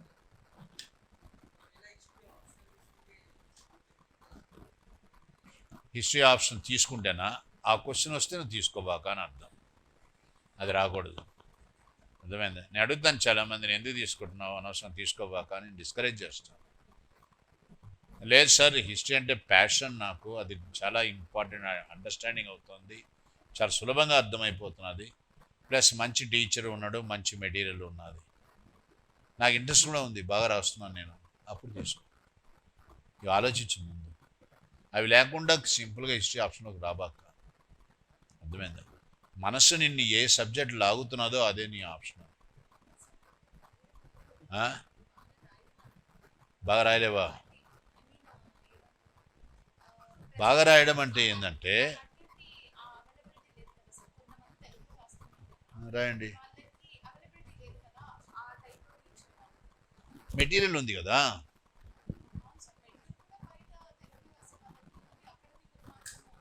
అదే తల్లి, నీకు అకాడమిక్ అదే అకాడమిక్ బుక్ ఉంది కదా, అదే చూడమని చెప్తున్నాను నేను. అందుకే తెలుగు అకాడమీ పుస్తకాలు చాలా బాగా రాశారని చెప్తున్నాను నేను. మీరు ఏదో ఒక మెటీరియల్ అయితే ఉన్నది, ఫ్యాకల్టీ లేడు. కొన్ని చోట్ల మెటీరియల్ ఉంది, ఫ్యాకల్టీ ఉన్నాడు, రెండు ఉన్నాడు అంటే నథింగ్ లైక్ దట్. అన్నిటికీ మించి interest is more important. Malayali అనమాట సౌమ్య అని, ఆమె ఐపీఎస్. ఆమె ఆప్షన్ అయింది హిందీ లిటరేచర్, హయ్యెస్ట్ మార్క్ మళ్ళీ హిందీ లిటరేచర్, మలయాళీ. సరే, Hindi literature is really interesting, it is dear to my heart అన్నది. ఆమెకు రాలేదా ఐపీఎస్? సో ఫైనల్గా ఏమిటంటే, నీకు ఆ సబ్జెక్టు మీద మమకారం ఉండాలా, ఇంట్రెస్ట్ ఉండాలి. అది ఏ సబ్జెక్ట్ అయినా కానీ నీకు మంచిగా రివార్డ్ చేస్తుంది. ఎవరో తెచ్చుకున్నారు, మార్కులు వస్తున్నాయి అనే పిచ్చి వాగుడితో పోయి అక్కడికి పోయినామంటే అబాస్ పాలైపోతాం. 2 into 2 ఎంత అని క్యాలిక్యులేట్ చేయలేనోడు మ్యాథ్స్ బాగా స్కోరింగ్ అట అని మ్యాథ్స్ తీసుకుంటాడా? దంగలే, వద్దు, అట్టని పొరపాటు చేయబాకు. నీ మనసు ఏం చెప్తుందో ఆలోచించు. నేనేంది అని ఆలోచించాలి సివిల్స్లో. ఎవరినో గురించి నమ్మబాకు, వాళ్ళు చెప్పేది వినబాకు, మిగిలిన చదవబాక. Waste, terrible waste. అందుకే టాపర్ల ఇంటర్వ్యూలు ఆ వెబ్సైట్లు ఇవి పెట్టింది అసలు చూడొద్దని చెప్తాను నేను. అసలు నువ్వు నిర్ణయాలు తీసుకో. Are you clear my dear? ఇంతేనా? ఆపుదామా ఇక్కడికి? నేను నెక్స్ట్ ప్రోగ్రామ్ స్టార్ట్ చేస్తాను, ఎప్పుడో వాళ్ళకి చెప్తాను, మోడర్న్ ఇండియా. ఆ లోపల మీరు చదవాల్సిన చదవండి. క్లాస్కి వచ్చే ముందే కొంచెం ఒక అండర్స్టాండింగ్తో రాండి, అప్పుడు ఇంకా సులభంగా అర్థమవుతుంది. Right then.